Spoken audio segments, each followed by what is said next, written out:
Okay. Thank you very much for coming to this event. This is our first event on youth and digital economy. It's the first time that we are having such an event in relation to the Trade and Investment Week. So we're very happy to see all of you here. We're very excited about all the speakers that have come to share their experiences. And so just to start it off, the program says that Mia Mikic will be opening, but she is unfortunately not able to. She has to be in the committee. So instead, we have the privilege of having Jonathan Wong here with us, the chief of the Technology and Innovation section of the Trade and Investment and Innovation Division of ESCAP. Please, Jonathan. Thank you very much. It's very quiet here today. I want to hear some laughter and voice. So sorry, as I mentioned, I am not Mia Mikic. I'm Jonathan Wong, I'm the Chief of Technology and Innovation here at the UN ESCAP. Can I firstly just thank the organisers and partners, so Huawei, ESBN Youth Entrepreneurship Task Force, Australia ASEAN Business Council and UNDP for their partnership on this event and indeed this very important agenda for the SDGs. And can I also thank Marit and the team for all your hard work. So, the first of many claps we'll have today. So I've come in at the last minute and I haven't really framed my thoughts at all. So my apologies if this comes across slightly garbled in a stream of consciousness. But I think I'll try and focus my remarks both on entrepreneurship and enterprise and indeed digital economy as well. But by looking at the past, present and the future is how I'll frame this in those three sections.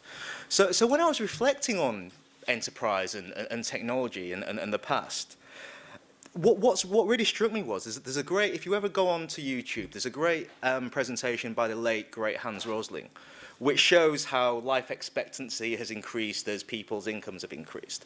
And the key message of that, that YouTube clip, it's a BBC one, was that actually enterprise has been quite good for people. People have earned more money, people are living longer, and history and data has told that. But at the same time, enterprise and economic growth, etc., has led to huge environmental degradation, and it's led to huge income inequalities. And I think there's a stat that you're all probably aware of already, that the richest 80% of the richest 80 people in the world have the same wealth as the poorest half of the population in the world, which is really quite striking. So that was one kind of insight I took from the past. The second insight I took was I was kind of Googling where certain innovations came from. So things like internet and GPS. And what was really interesting was they actually came from defense agencies. So DARPA, famously, so this US defense agency, actually came up with these technologies that are influencing our lives every day. So that I thought was quite interesting. So then as we move to the present day now, I suppose there's two things I would say. Of course, it was only 2 years ago, sorry, not quite the present, but bear with me for the purposes of this framing. The world signed up to the most ambitious, all-encompassing set of goals that the world, frankly, has ever signed up to, which were the SDGs, which very broadly look to benefit the economy, society, and the environment, or as many people like to frame it, people, planet, and prosperity. And I suppose that the second present trend I would bring up is the fourth industrial revolution. So this whole narrative around how robots and AI are going to take over the world. I have my views on this. I'll save it for another time. But there's this whole narrative around how jobs are going to be lost, how people are going to be displaced, how this could end in a kind of an apocalypse of some sort. But I'm kind of a glass half full kind of guy, and I see many opportunities around these frontier technologies that will define the fourth industrial revolution, such as AI, fintech, and others.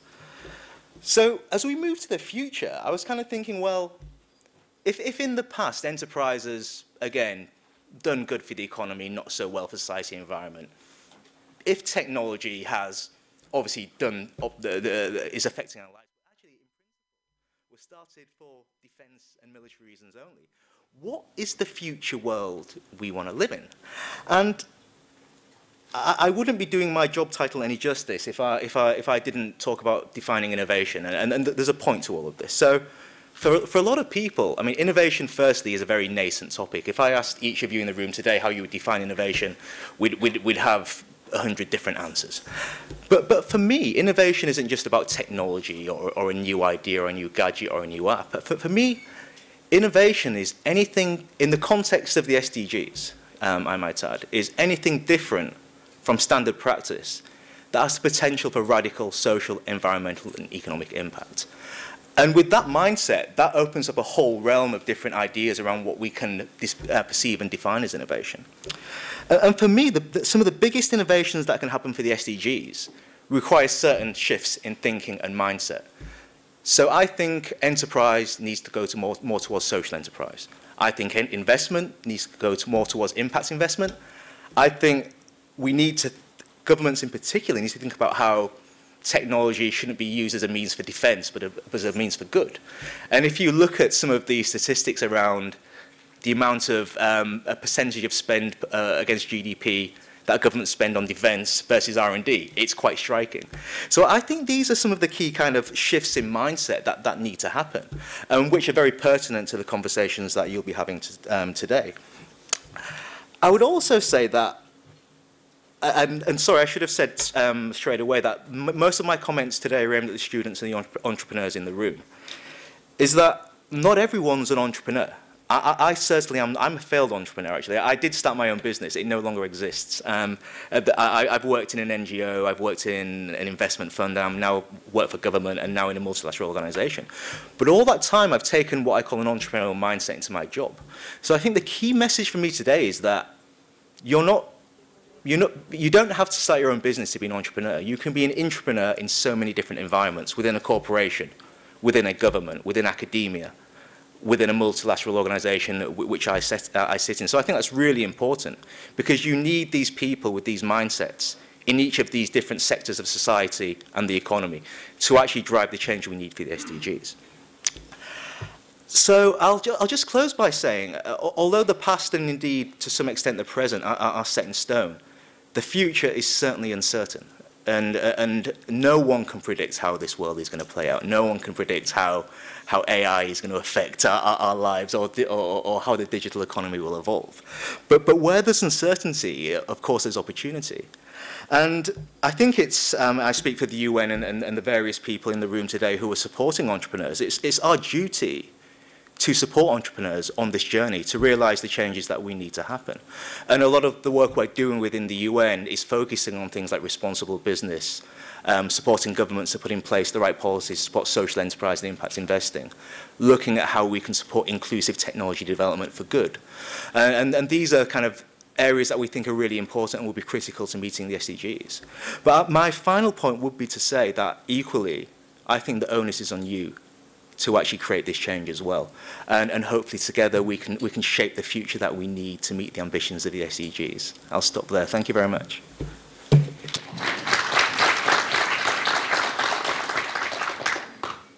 Thank you so much, Jonathan.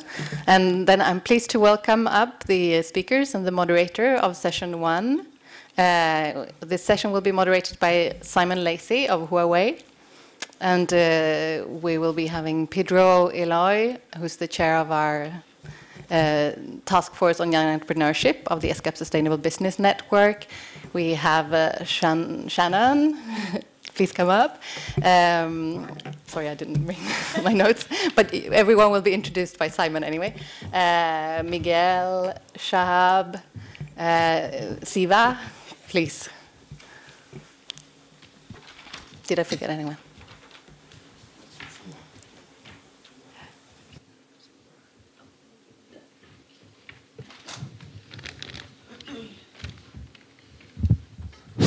Okay, so welcome everybody. It's great to see you all turn out in such great numbers. We have about 50 minutes now, so this session finishes at 3. I'm going to start by introducing this. You should all have a copy of this in front of you. For those of you who showed up a little bit after the start, there's some copies on the desk at the back. So this is a white paper, Huawei's white paper on trade rules and the digital economy. This is something that I've been working on since I joined Huawei about 2 years ago, and we've just actually published this just October 2017, so this month. And this is the first event that we're actually disseminating this white paper at. So I encourage you to read that, and if you have any thoughts about it, please don't hesitate to contact me. Okay, so having said that, let's move straight into, oh, thanks, buddy, that's great. Let's move straight into, I don't need a straw, dude. I just drink it out of the bottle. Thanks. So let's start by introducing our panelists to you. And thanks to Marit for putting this together. You've done an amazing job. Marit, this sort of landed on Marit's desk 2 weeks ago, and she was told to sort of organize this, and it was still in very sort of latent stage when she was given that task, and I think she's done a great job. So thanks, Marit, for finding such an exceptional panel for me to moderate today. I sat with them at lunch, and I'm just amazed at the quality of the people that we've managed to bring together. In fact, I feel I don't belong here at all.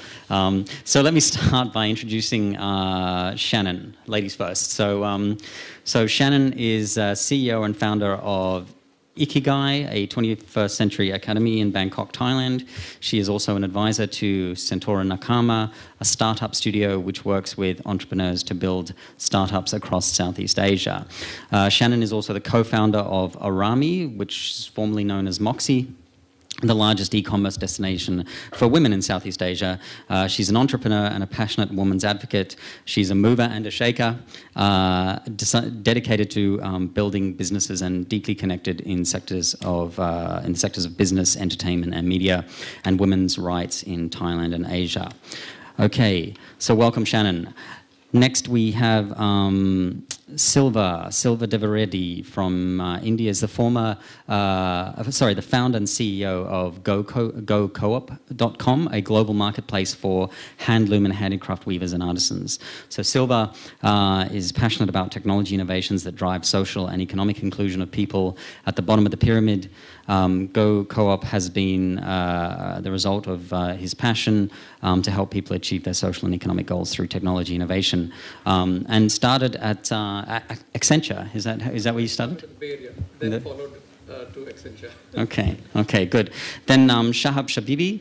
Shahab is the co-founder and chief executive officer of Machine Ventures, that prides itself on transforming ideas into companies. So under Machine Ventures, he has founded Hey Kuya, an SMS-based personal assistance service, which was sold just 6 months ago after its launch. You must have made a ton of money when you sold it. That's great, and making it the Philippines' fastest acquisition. So prior to that, Shahab was among the founding team of 3 companies after starting his first venture in music distribution by the age of 13. I hope it was done without any copyright violations. He moved into sports media by being part of the team that started Tarafdari, Iran's leading sports social media network with more than 5 million monthly visitors. And then last but no, we have two guys left, sorry. Miguel and Pedro. So let me start with Pedro next to me.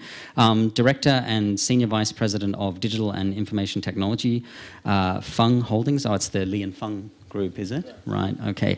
And chair of the Young Entrepreneurs Task Force of the ESCAP Sustainable Business Network. So Pedro, so we just had his title with him. So Pedro has a mandate to champion digital innovation initiatives focusing on enhancing omni-channel customer experience, predictive analytics, and technology integration. And he has orchestrated in excess of 65 end-to-end cross-platform projects for the group's trading, logistics, and distribution verticals. And he led the teams who brought the first digital awards to the group. And then last but not least, Miguel Lopez, Vice President, Product Line Management Applications at Dialogic Incorporated in the USA. So Miguel started in 1999 as a software developer, and in 2002 he co-founded a network solution provider in West Africa. Further on in 2007, he co-founded what would be the first Wi-Fi ISP in Cape Verde and the first company to break a 21-year-long telecom monopoly. Since 2015, Miguel has been working in Silicon Valley and has been involved in several projects to help service providers monetize their voice business. And currently he is Vice President Product Line Management for the applications at Dialogic. Okay, so having got the introductions done with. Let's move on to the panel. Let me just grab that from you here. So really this panel today is about the role of government.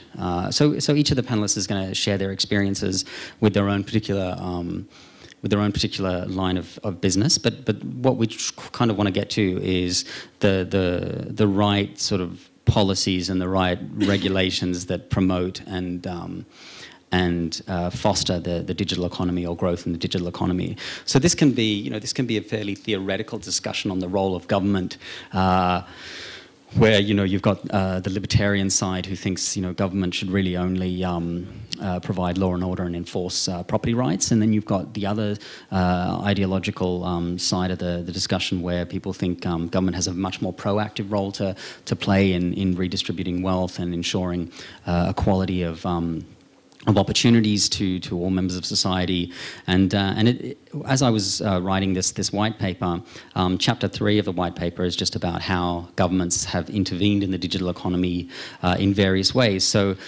when the digital economy first got started in the second half of the 90s, it was largely in a sort of regulatory-free zone, and a lot of people think that's the reason why e-commerce took off and grew so rapidly, as did the digital economy, because it was given a sort of regulatory holiday. And over the last few years, of course, governments have woken up to the fact that this whole economy exists, and they've reacted to that in various ways. Some have decided to use it as a bit of a cash cow and to tax it as much as they can.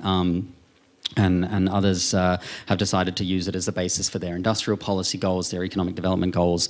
Other governments take a very, very light touch approach because they don't want to potentially harm the digital economy. And then other governments, you see a lot of regulatory activism where they ban services like Uber, or what the European Commission is now trying to do in the EU, taking on Ireland and all the tax breaks and benefits that it gives to technology companies. And so you've got a whole range of different sort of interventions that governments contemplate and execute on the digital economy. And what we want to hear from our panelists is sort of their experiences on whether government is a help or a hindrance, or whether we need more, whether we need less, what kind of interventions we need. So I'm going to start. I'm going to start with Shannon. So you were one of the few female founders of the e-commerce website Orami, aimed at women. So could you tell us about your experience with setting up Orami and the challenges faced, and how you overcame them, and what advice you would give to policymakers, but also other aspiring e-entrepreneurs in the room? Thank you. Thank you. So my name's Shannon. Actually, I come from, I guess, what you call a more traditional background. I majored in finance because my parents said that this was a good thing to get into. But I mean, I liked business too, so that was fine. And I did banking for a while. So I came from the non-digital side, which a lot of you might be from as well. Tech came to Bangkok I live in Bangkok, about 2011-ish. And when I say tech, I mean like Lazada, Rocket actually came to SEA at that time, and I was one of the first employees there. So that was my first foray into tech before I started Moxie. And what was going on at that time was I didn't really know what e-commerce was. I mean, I knew Amazon. I didn't understand the intensity of I didn't understand the jargon. I didn't understand all I knew was a quicker, faster way to actually connect to people and sell goods and services. And that's what it was at 2011. Learned the ropes. What Lazada and Rocket was really good for the ecosystem here in Southeast Asia it was a great crash course. It was like a boot camp to get into digital.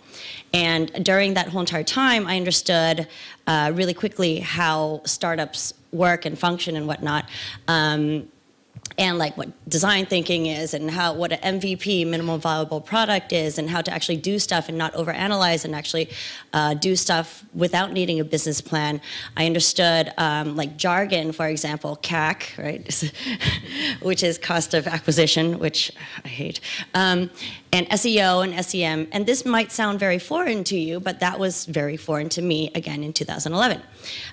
So after learning the ropes for the first year in Lazada, seeing the potential of it, I wanted to find my purpose in life and ikigai and actually be an owner of a business. So I thought, hey, okay, I'm going to start an e-commerce website because it looked easy.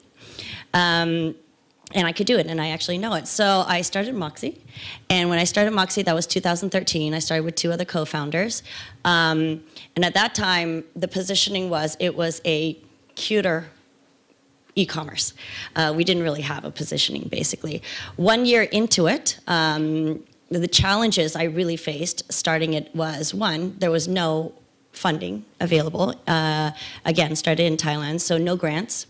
We had BOI, Board of Investment, but again, they were giving privileges, for example, work permits, and which is great, but they were giving privileges such as, again, don't pay corporate tax, right? But the thing is, we didn't make profit yet, so don't know what you're going to tax on. So again, funding wasn't there. I had to fly to Singapore. We were just talking about how hard it was to hire talent because people were like, what is startup? What are you doing?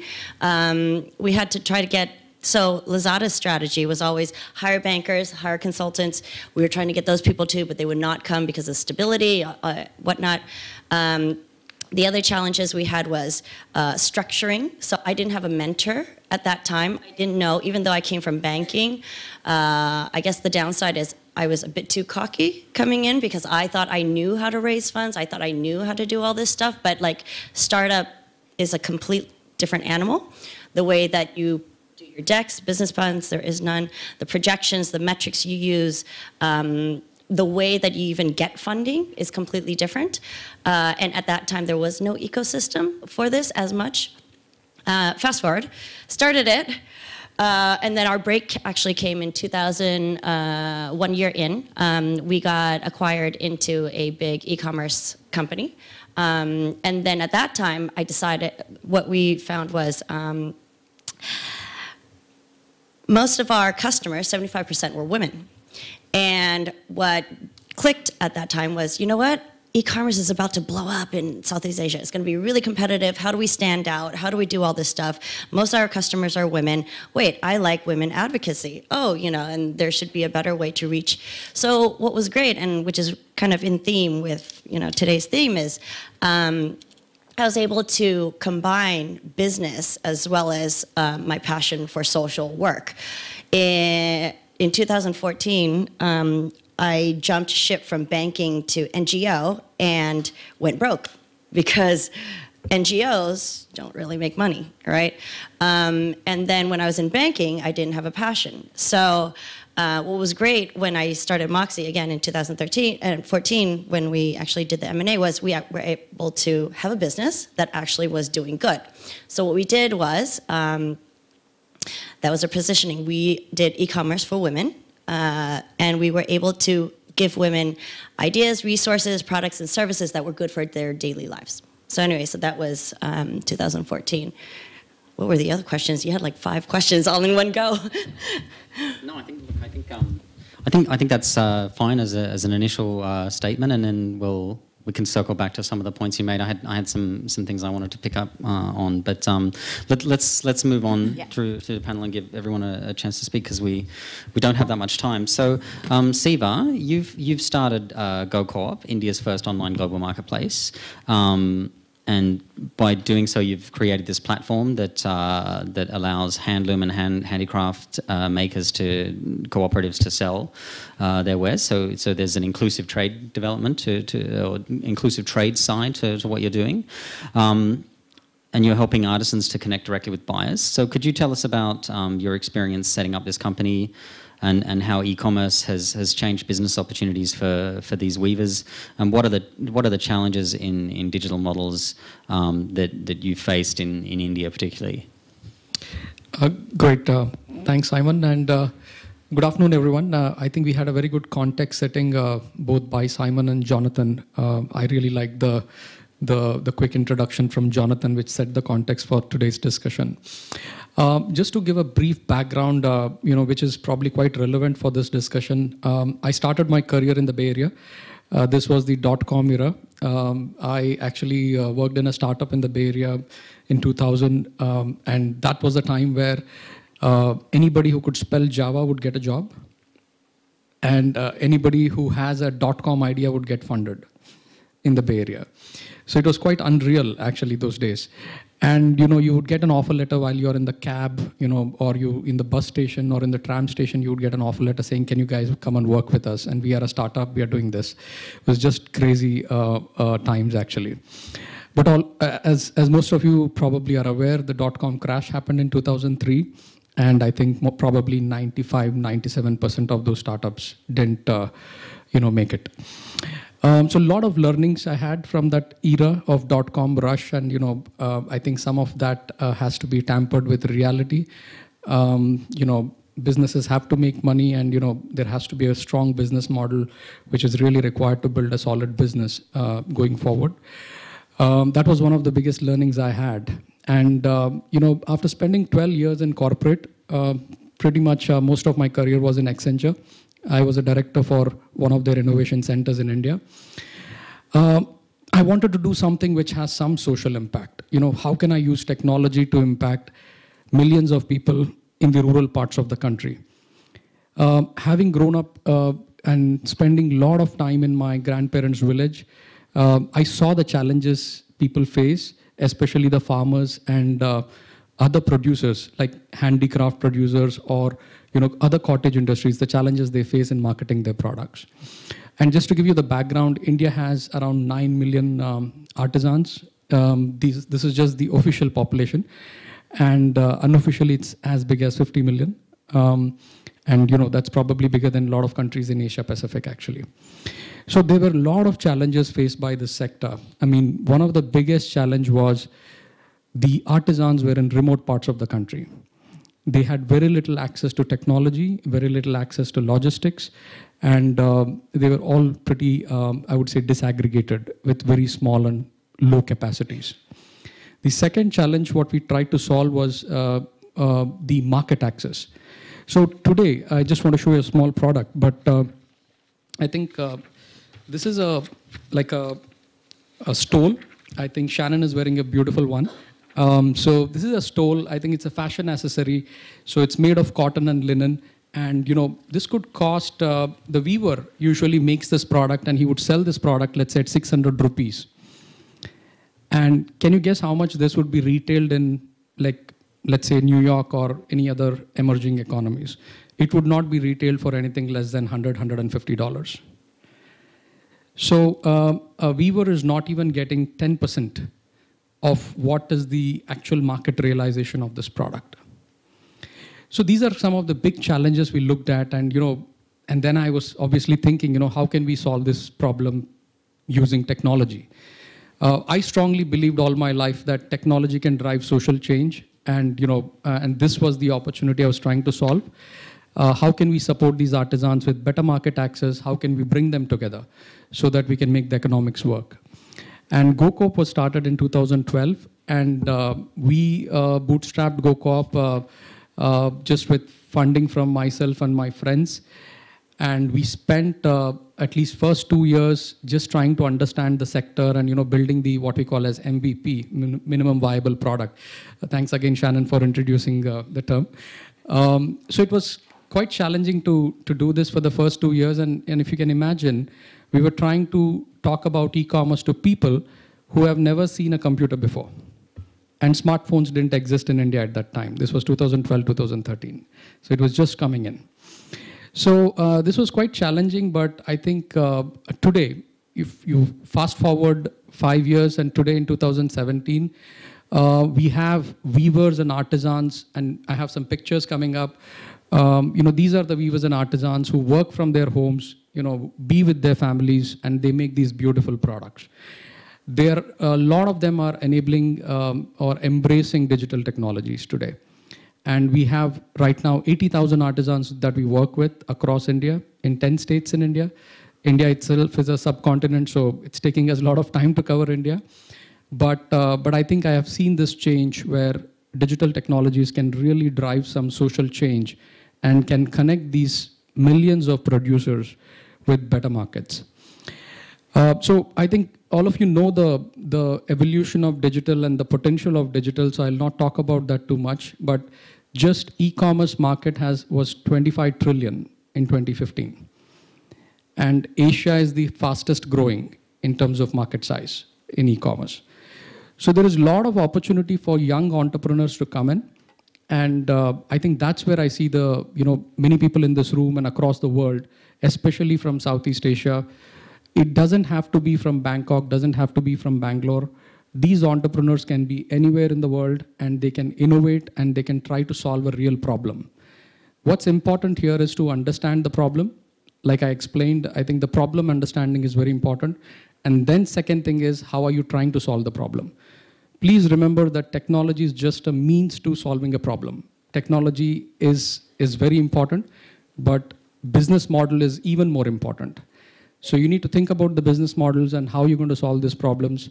And finally, I want to say that with good entrepreneurs who are focused on solving some of the challenging problems that we have today, I think we can really drive towards sustainable development. So I would like to close saying that digital innovation plus social entrepreneurship, and that's why I thank Jonathan for bringing that up. I think this is what is going to drive sustainable development for us, for all of us. Thank you. Thank you, Sivam. Some very interesting points. I'd like to come back and ask you a few questions, but let's move on. I think it's also very important to get some involvement from the audience, and so I'd like you to start thinking about some questions you'd like to ask, because I would like to open the floor for the last sort of 10 or 15 minutes, if possible, to get some questions from the audience. So the traffic is not just one way. So moving on to our next panelist, Shahab from the Philippines, so co-founder of Machine Ventures. Here we have a few questions for you, Shahab. So what are the current limitations to growth of innovative companies in the Philippines? What can policymakers do to support such initiatives? What role does the media play to help fuel the growth of entrepreneurship? And what are the expectations from fresh graduates that want to start their journey in entrepreneurship, either by joining an innovative company or starting their own? What are the stopgaps? What's missing? All right. Good afternoon, guys. It's my pleasure to be here, and I would like to thank the organizers for arranging this event.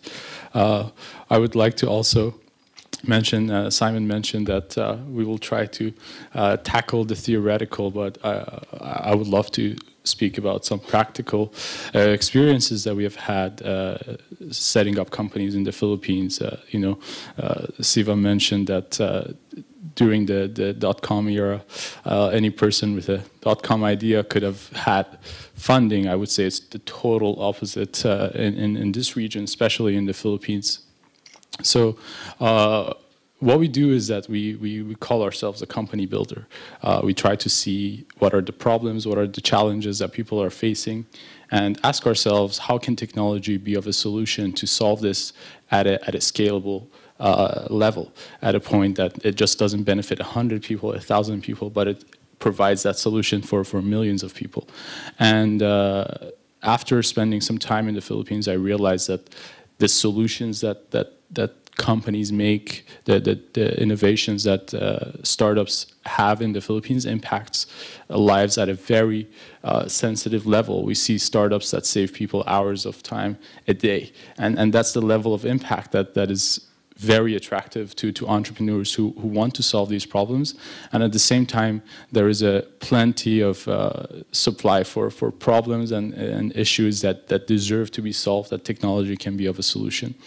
And a lot of the times we talk about how government can support these initiatives, can support these companies. But I think me being a performance-driven person, I would say that what can we do for the government and what can we do for these countries? Because innovative companies have proven times and times that they are able to solve very big problems. And I think what the policymakers and what the government and what the government can realize is the fact that innovation can happen even in the government itself. When in a country like the Philippines, in a region like Southeast Asia, where there are issues with traffic, with pollution, with creating jobs, and with employment and economic growth and education. I mean, there is a countless list of things that we all can solve. And I think entrepreneurs deserve to have a chance to take a look at these problems and try to solve them. Government can be more inviting to say, these are the top major problems that we have in different industries. These are the problems that we have in the economy.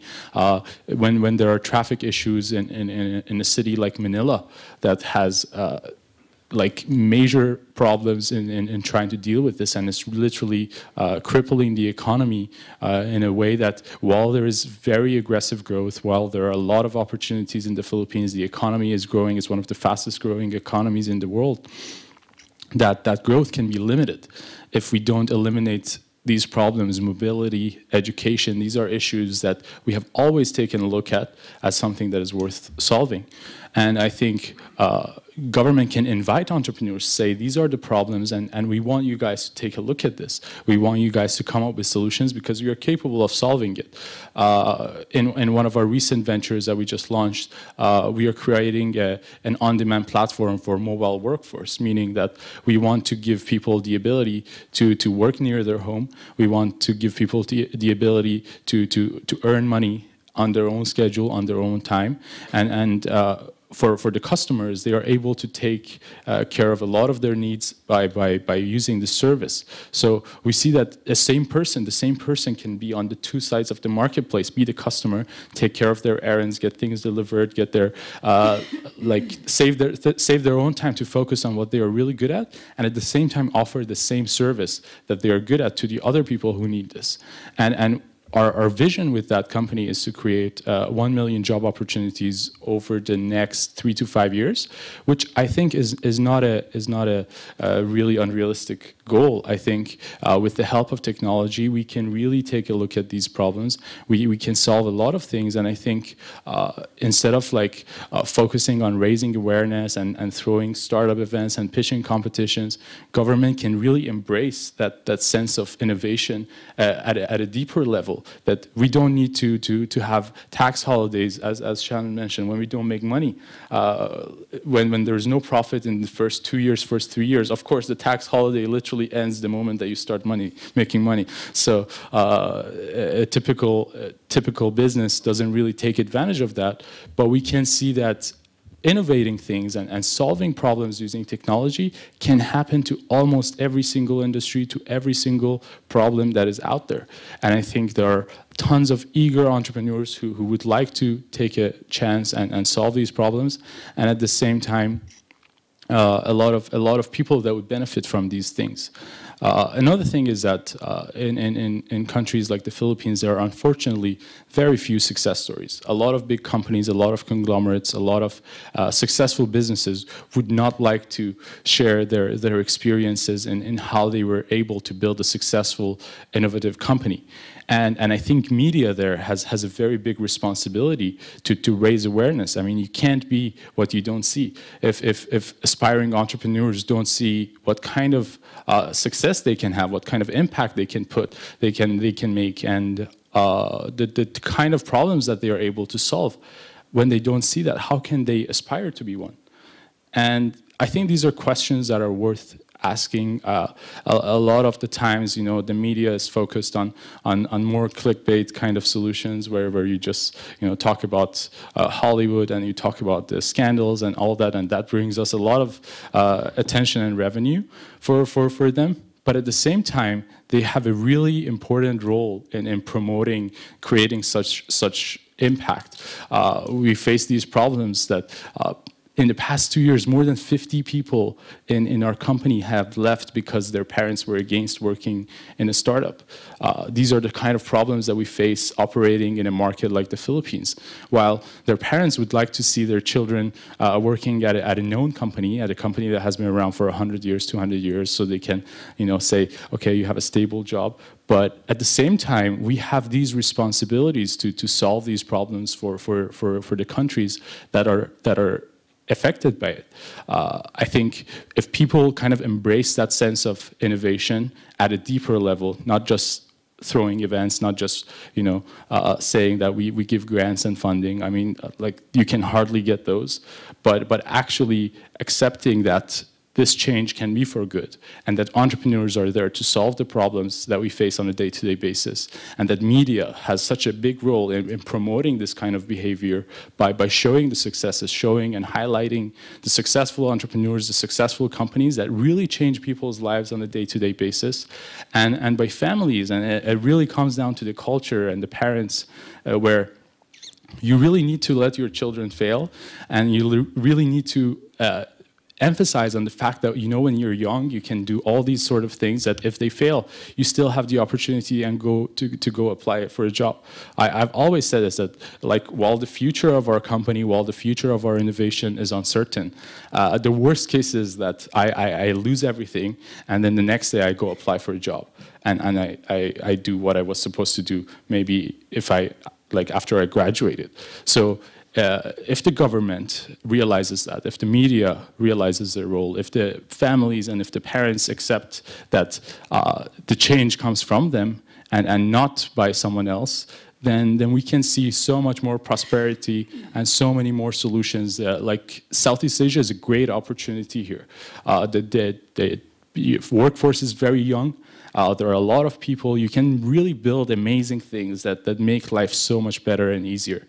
And I think we deserve a chance to make it happen. Thank you. Thank you. So Miguel Lopez, Vice President, Product Line Management Applications at Dialogic Incorporated USA. So how does the latest technological development help young entrepreneurs get their projects off the ground and accelerate their growth? And what do you see as the main challenges for entrepreneurs?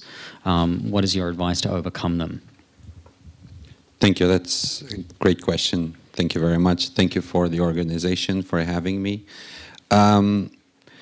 So the paradigm has shifted tremendously over the past couple of decades. It started with the .com, which, though it failed, but it helped establish the base to what we have right now. I think the base for all of this is the internet access. Without the internet access, most of these startups, and again, even though most of these businesses are not related to technology, like, for example, handcrafting, still you need the internet as a channel to convey those businesses. Not every startup is related to digital, but definitely needs the digital to get there. So that was the start. Then, and this is going back to the government, how they can help.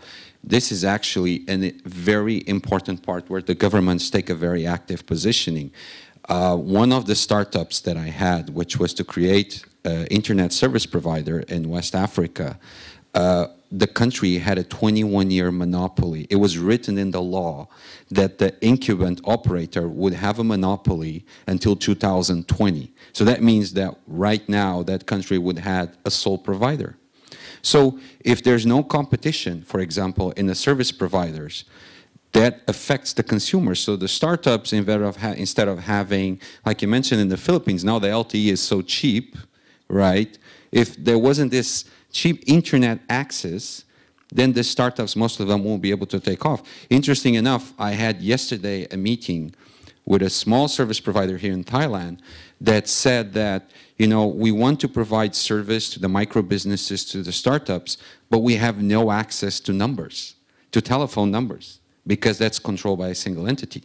So government takes a very active role in this part, is to enable the digital access, the internet access to all the population by promoting competition into that. The other part is, and it's probably a term everyone has heard, is like the cloud computing, the cloud. Everyone talks about the clouds nowadays. Everything is in the cloud. So what's the practical use that the cloud helped to the startups? It enables them, for example, to have their business without the need for a lot of initial investment. So it leaves them the geographical presence so they can enable their services. If it's e-commerce, they can spin up their service in different countries without the need to go there, buy hardware, put in a data center. They can run all of that sitting in their home, like we say, wearing the pajama in the startup world. So that is the other one. The fintech is definitely also changing the paradigm in how you process payments. So e-commerce was the first one, but there was still a gap, for example, for a startup to have a merchant account. How could they accept credit card payments, right? It's an important bit. So the fintech has worked in the evolution to help that now a startup can open a PayPal account or some other e-wallet to allow for them to collect the payments, which is, in the end of the day, the purpose of the company is to provide the service, but it has to be sustainable. And the government, again, here on, and we were having the discussion about the e-wallets. I think it was your friend that mentioned that Indonesia, it opened up and shut down, there you go, in the same day. And it's very important for stability to do that. And then we have the area where I'm more connected, which is artificial intelligence and real-time communications. I don't know if most of you heard voice is dead. Voice is not dead. The amount of voice everywhere is increasing. But what happens is it's changing. It's no longer going for the typical infrastructure. Now the internet conveys the voice in everywhere where it goes. And this is, for example, and this is where, so the task force I have involved, which is the ESBN Young Entrepreneurship. And one of the things we're working at is to allow for this type of communications, the voice, to allow the packages in working and together with governments and with the carriers, with the private service providers, and how to create these packages for young entrepreneurs and for startups. How can they get access to these services, which might seem very basic, but that's how the business starts, and having a competitive package into that. I believe that the way the technology is moving is helping out tremendously. I think because disruption is happening, the governments have a bit more difficult to follow it. And we have examples like Uber, where it was majorly accepted in the United States, but as soon as they moved out, starting going into Europe, into the APAC region, they faced a lot of problems with the governments because it was so disruptive. The way what they enable these people to move in between cities or move to jobs, for example, at a fraction of the cost, and enable this access for everyone. So, yeah, the truth is this, I think it's the biggest trends. I would also point a bit to the IoT. The IoT will change some of this, but I think as the startups is the fintech, it's the internet access and the way they can access to real-time communications. Thank you. And finally, we come to Pedro Eloy. So as Senior Vice President of Digital and IT of Fung Holdings and Chair of the Young Entrepreneurs Task Force here at ESCAP, how could we foster more corporate startup cooperation for innovation, innovative hybrid business models, and what are the emerging corporate paradigms? How could a young startup best be supported to facilitate its growth into a regional or global player? Can I have your microphone? Yeah, thank you.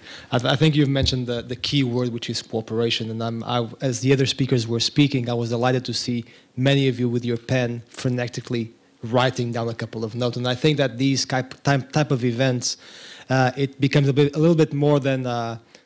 And my pen went away. It becomes a little bit more than conveying a message, but I think it's the importance of having a dialogue. So all the ideas that are being shared here, some of you are capturing them and potentially bringing them to where you work. And I was also very keen when I heard the keynote speaker mentioning that the entrepreneurship goes beyond just starting your own company. So there's for those of you that work with organizations, those of you that work with corporations, there's the corporatepreneurship or entrepreneurship, which is you actually, as Siva was mentioning before, you find problems that are happening and you can come with ideas. So I think that the entrepreneurship is not confined so much into this kind of a group of people that decide to grab a bit of funding and go living on the couch of your friends for a couple of months or years until somehow your startup goes along. And I think on this point of cooperation, this is the key part. I would also like to very briefly bring one topic to the table, which was also mentioned before. If we go back a couple of years to 2003, we had the boom in Silicon Valley. But what we're seeing today, fast forward a couple of years, is that these kind of concepts of these places in the world where the real entrepreneurs, the real corporations, and the real, as we call them, not the dinosaurs, the unicorns. Thank you, the unicorns. There you go. This is a conversation. That's good. The unicorns come from. They're somehow deriving. They're not just focusing on a couple of countries like the USA and potentially Europe, and then recently in China, where we saw this proliferation of ideas of fintech, of medtech, of shared economy with all these bicycle initiatives and so on. So collaboration, I think, is the key. And I would also like to say that even though us here in the stage, we have started our own startups and we're leading different types of organizations and initiatives, I think it's for everyone sitting down here. I would like to share the responsibility, because we're actually all constructing the world that we want to live in, and also the world that our kids are going to live in. So I'd like to share this responsibility. In terms of cooperation, I've seen plenty of different projects and initiatives. With the Fund Group, there's many initiatives. We, on behalf of the ESBN, Young Entrepreneurs Task Force, within 2017, we've done a couple of collaboration initiatives, and it was very interesting because you start seeing these big corporations, and normally the comparison that I do is I compare scale with speed. So the big corporations, they have access to the scale. They have their supply chain set up. They have their supplier set up. They have their customer base set up. But they have also all this legacy system. They have all these kind of types of operation. They have this type of doing business. And for them to shift, they can never get the same speed as a startup can. As a group of individuals that just focus on a specific topic, and within a very short period of time, we have concepts coming up like the IoTs, we have the shared bikes, we have the fintechs, we have a series of banks opening that are not the classic banks, but they're either operating on their own with novel and innovative solutions that somehow can help these new entrepreneurs to get the speed that they need to access the market. As Miguel was saying, to also get the tools to access the market. I mean, in the first stage was the internet. Without the internet, it was very difficult for you to operate as a small business within your region, within your sub-region, or even globally. The internet changed the game, and the access to the internet on our mobile phones changed the game. I mean, you can be on business wherever you are. You don't have to be in an office with this high-speed internet that comes through a telephone line and so on. But we also see that these types of cooperations between the corporate world and the startup world is going to be more and more common. Within the task force of young entrepreneurs, we've done a very interesting initiative with Citibank. This was done in Hong Kong, but with a scope throughout Asia Pacific. And what Citibank wanted to do was, we're seeing a huge shift in the way that banks are operating, because not only with all these incumbents of fintech and so on, but we also realize that we have a new generation of users. We have a generation of users that want everything on their mobile phone. Security is paramount. And we also want things fast.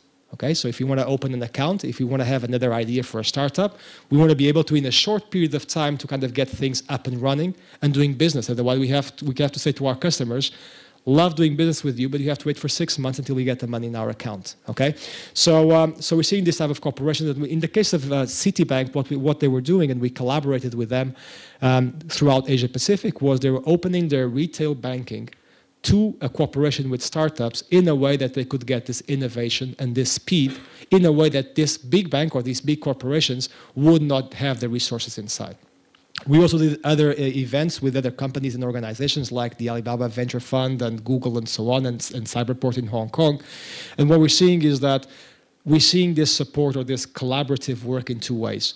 In one hand, we're seeing that the startups are leading, and they do the collaboration amongst themselves or amongst the corporate world. Normally, this is translated in terms of acquisitions. So the big corporations will see that a startup is doing something that could be quite meaningful within their realm of business, and therefore they will go and acquire. But we also see that there are startups doing things that can be interesting in terms of technology or in terms of positioning them into what may become the future of the companies. And by the way, for those of you that are seeing the huge shifts, and I would like to underline the word huge, because there are huge shifts happening today in many different areas, is that even the big corporations are changing their modus operandus. They're changing the way that they work. They're changing their premises. And many of them are now having their chief innovation officer, not information officer. They're having the innovation. They're having innovation departments to see how can they continue to strive and continue to be market leaders within a completely shifted paradigm.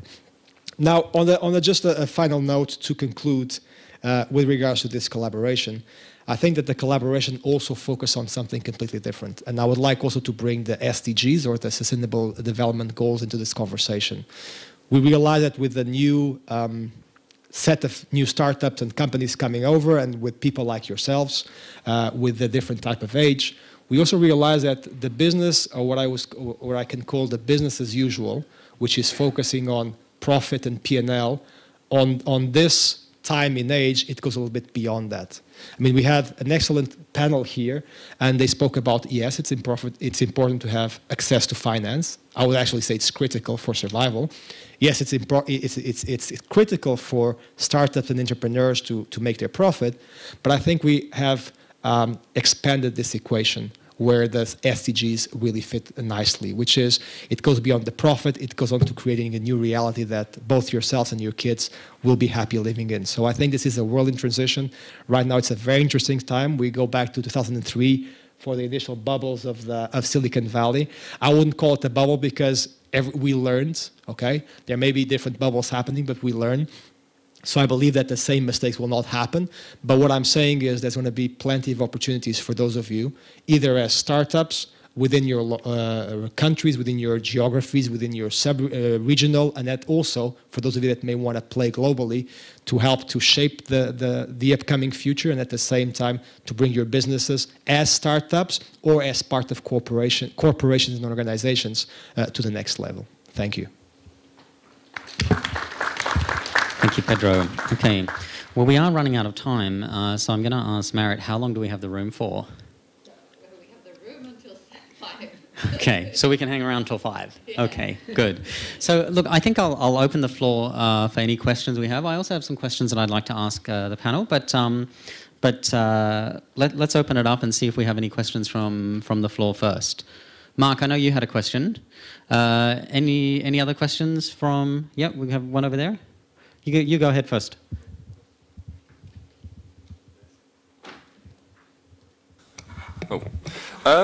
So, yeah, really interesting chat. But to kind of introduce my question, I'd say that, you know, until very recently, this was a quote from someone else actually, but Facebook was just a book of photos. A tweet was just a noise that a bird made. And the cloud, which you mentioned earlier, was just up in the sky. So I think my question concerns in this new period of hyperconnectivity and the provision of the internet, how do you change people's cultures and get people accustomed to these new ways of doing business? I know two of you mentioned, you know, very great businesses, online, you know, online marketplaces, you know, both yourself and the scarf example. But, you know, when you go into a shop, you directly look at the seller, you hold the product that you have, and you can determine whether you trust them and whether you want to give them your money. But one of the problems I have, and even I look at websites twice before I use them, is if I type in my credit card details, am I going to get the product, and am I going to get the scarf? So, and again, in the case you gave, is like you're going to create this platform where local people can offer their services, but how do I know and their work? And work for other people around their own timetable, but how do you know they're going to be of the same level as opposed to going to the Gucci shop and buying a scarf where you know that Gucci's already accredited it? So I'd be really interested, and I think definitely for startups, and from my point of view, is like, how are you both, you've obviously harnessed the capabilities of what this new era has brought, but how are you also mitigating the risks that it's bringing? And, you know, thanks for being here, and thanks for your inspirational talks.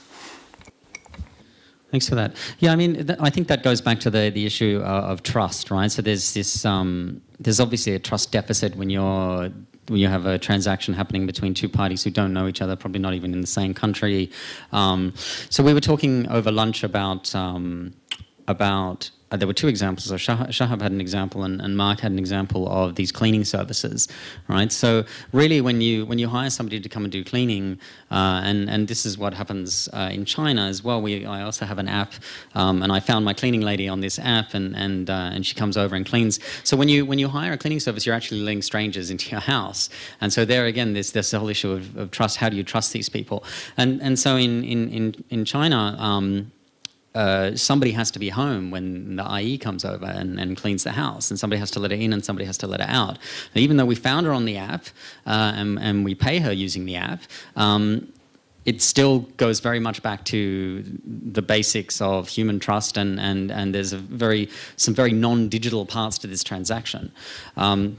But I'll let who did you want to answer that question? Did you want it directed at somebody? You said two people mentioned. I mentioned three of them actually. So anyone who two online e-commerces, an app, and very experienced among you. So whoever wishes to take it. I can answer it briefly from our context. I think this is a great question in terms of what happens usually in platforms is. There's a credibility that has to be built, right? I think, and it takes time for any platform and any seller on the platform also to build credibility. So, especially in cases where, like we deal with rural artisans, right? So the products are actually with the artisans, and the customer is, let's say, from San Francisco, and he's ordering a stole, and this is in a place which is 600 kilometers from the nearest city in India. So can you imagine that, right? So I think trust is very important. So the first step is the organization has to build the trust, right?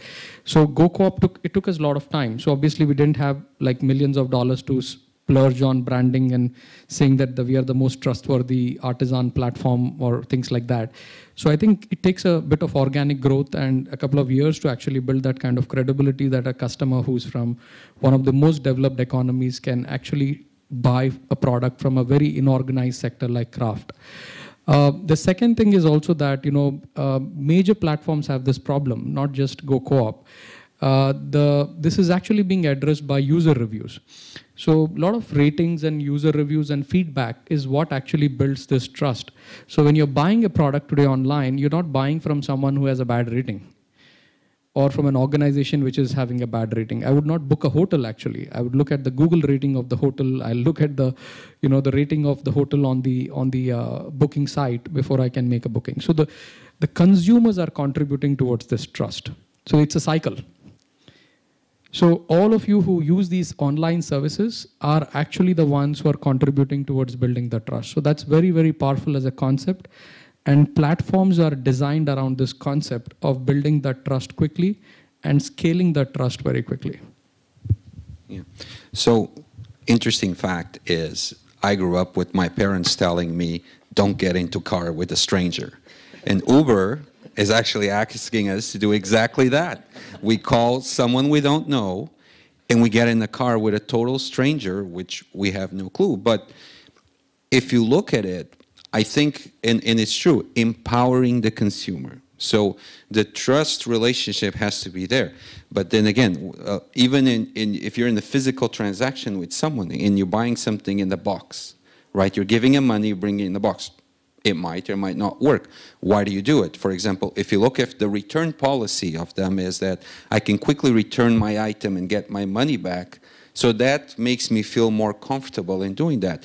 In the online business, it was the same. So you get an item in Amazon. And for example, Amazon allows you to return it even if you just thought it was a different color, right? You just go to a shop, for example, you scan some label, and immediately your money gets credited back, even before you actually ship the item. So the reviews, yes, I totally agree. That's one of the things. But also is the companies, the startups, have to create a way to empower the user. The user needs to feel in control of every step of the transaction to make sure that he can back out at no loss. At least that's my take on it. I think the onus is actually on the platform to create that credibility, to create that trust. So either by providing the option for user reviews or for providing an online dispute settlement system or both, right? So, I mean, I remember buying a pair of slippers on Facebook that looked really cool, and they shipped from the UK, and they were pretty expensive. It was like £70 or something, and they were awful. Like, I wore them once and just never wore them again, and I actually didn't really feel like going through the hassle of getting my money back, because then I'd have to send them back to the UK, and I'm based in China, and I don't want to have to go to the post office. And so, you know, that's just a loss that I'm ready to eat. But in another instance, I remember once booking an apartment here on Airbnb in Bangkok and checking in, and it wasn't as advertised. The internet didn't work. It was dirty, and I was supposed to stay for 3 days, but I checked out the next day, and Airbnb has an online dispute settlement resolution mechanism, and I actually got 2/3 of the money back. I had to pay for the night that I stayed, but I got the rest of the money back, and I was able to book another apartment. So the onus was on Airbnb, which has a dispute settlement resolution system on the platform, but also has user reviews. So you read the reviews from the apartment, whether people have been happy or not, and you make your choice on that basis. Do we have any other questions? Yep, over there. My question is for the entire panel. So lately we've been seeing a rise of smart contracts and blockchain technologies. And so my question is that with all the banks worldwide signing up, and last month we saw Bill and Melinda Gates Foundation use Ripple, or announce that they're going to partner with Ripple to use blockchain technology to send money to rural areas, or have remittance amongst rural areas. How long will it be until e-commerce and digital business jumps on board with blockchain technology? Let me say one thing about that. So, yeah, you're talking about, you know, online payments, mobile payments, and it's a very interesting space. So I live in China, and in China we have WeChat Pay, and we have Alipay, and China is actually very advanced when it comes to online or mobile payments. Another country that's very advanced is Kenya, with M-Pesa, right? So you've got like 30% of the country's GDP moving across M-Pesa, and you go to advanced, developed countries, and you see that this is just not happening at all. So I remember when I moved to Singapore in 2006, and I opened a bank account with Citibank, and even at that time they had the option of just paying with your fingerprint. So you would register your fingerprint, you'd connect it to your card, and then you'd walk into Coffee Bean and Tea Leaf, you'd buy something and you'd pay with your fingerprint. And this was 2006. I mean, this is more than 11 years ago. But still, this technology has not become ubiquitous, and we're still just paying everything with cards or with cash. So when I'm in China, I go for weeks without touching my wallet, because everything's just mobile payments. But as soon as I want to go to Hong Kong, I have to take my wallet with me, because everything in Hong Kong is cards.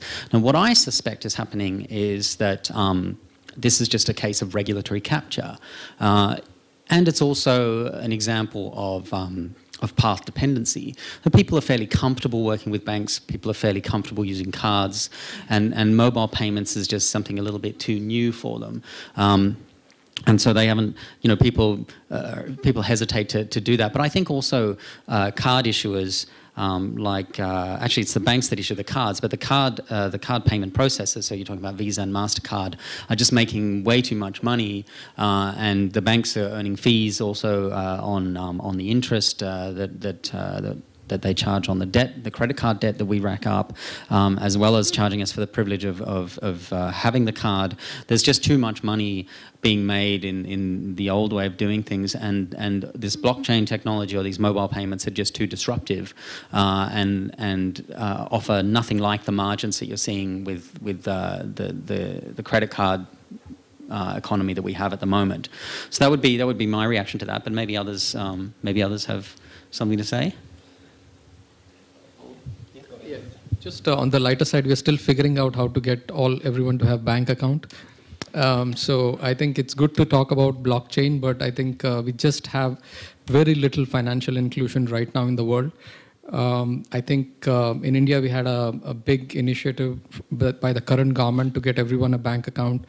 I think we've opened a couple of crore bank accounts maybe in the last few years. But I think still a long way to go to everyone to get a bank account. So technology is good, but I think we also have to think about where we are with respect to some of the basics. I would just, it's a very, very brief comment. I would suggest you to hold that question because the next panel, we're going to have people on fintech.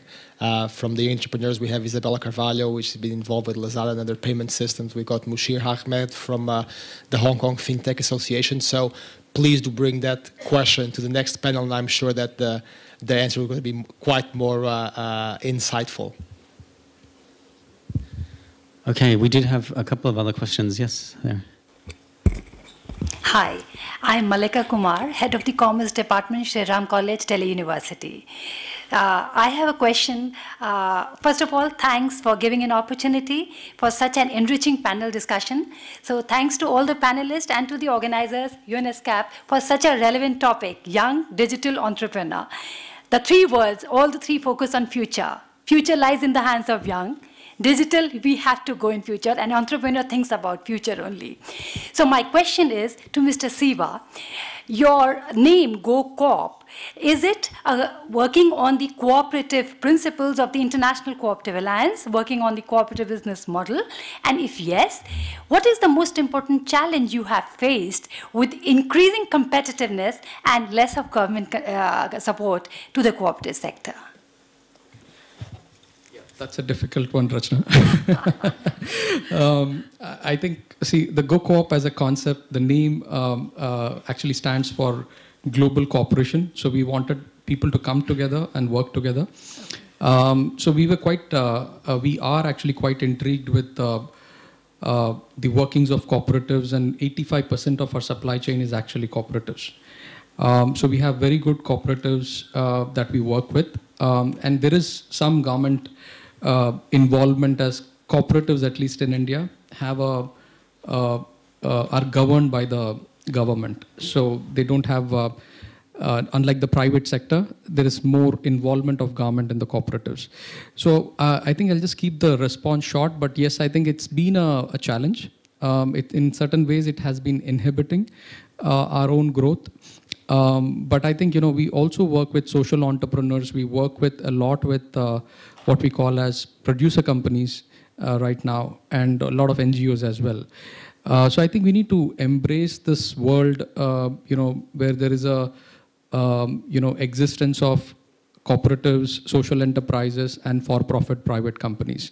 All of them may have the same goals and the same objectives, but I think at least in our sector, we see a lot of cooperatives, at least in India. Thank you. Okay, so I'm gonna just take one more question, and then I'm gonna ask each of the panelists, because we're running over time here. So I'm gonna ask each of the panelists to say to respond to one particular question that I have that's very relevant. Thank you for reminding us that it's about youth and digital entrepreneurs. So I'm gonna ask each of the panelists to express themselves in about 30 seconds to a particular question that I have for them. But are there any other questions from the floor? We have one here. So I'll take one here, and I'll take one there, and then I'll ask the. Thanks. Well, I'll try and keep this brief. So my name is Robert, and first, thanks to the panelists. I find this discussion to be very enlightening, so thanks for sharing your experiences. My question is for Shannon. Your experience is very interesting to me. Do you think that in 2017, has anything changed since you moved on from Lazada in terms of government support for startups? For example, I know that Singapore offers its startups grants, but in a country like Thailand, we don't seem to have caught up. And also, is there anything that an entrepreneur can do to help facilitate this sort of positive change? Thanks. So yes, things have changed, thank God. When I said 5 years ago, nothing really was being done, and I think they were, government was attacking it from, well, either one, non-existent, right? And two, they were trying to attack it the wrong ways. What has happened in the last 2 years is a lot of private sector has come in, which is great. Funding has finally come in. Not as active as Indo yet or Singapore. Grants has not started yet, but what I've seen this year is, I don't know if you guys know this, but Thailand's on this Thailand 4.0 track. So it's on a 20-year plan to basically digitize Thailand. And the way that we're doing it in Thailand is we're addressing economic competitiveness to make sure that Thailand doesn't die, right?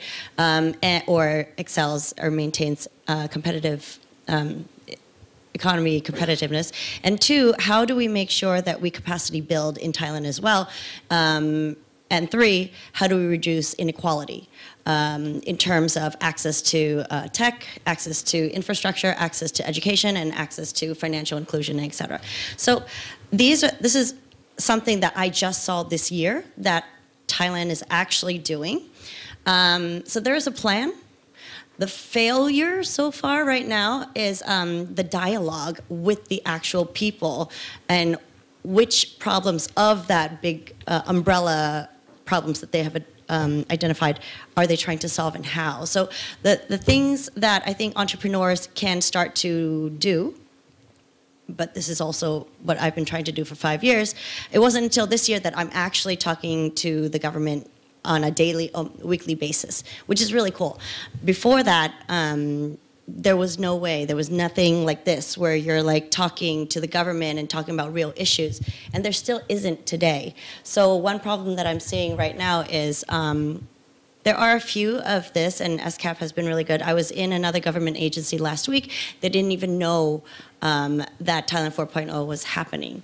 So one, there was awareness of the problems. Two, like the mechanism, how we're trying to drive it. Three, the people the government are talking to, we're actually just trying to get in to extract more of the government money and not actually helping everybody else. So has there been a change? Yes. Are we still, it's still not working yet to this day. Thank you. And then we had a question over here.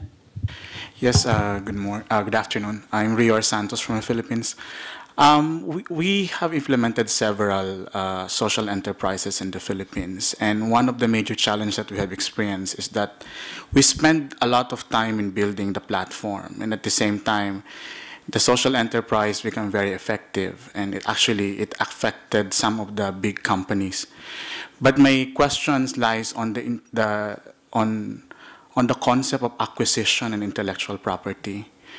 The challenge is that because the social enterprise became very successful, and we were able to connect to different consumers, the challenge now is that the companies started to notice it. The big companies who controls most of the market tend to notice it.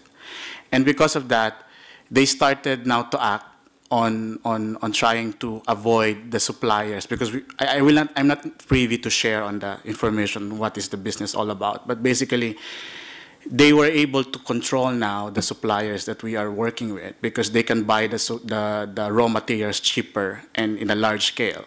And if we don't act on the acquisition, the social enterprise will die. So what happened now is that we are forced to negotiate on the acquisition. And we are on the loose end because they control the market, and at the same time they have the money.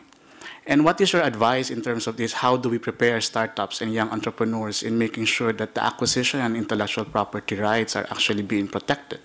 Because as you have mentioned, there are so many companies right now who are eyeing with a lot of startups, and once they saw that it's already successful, they come in and try to acquire it.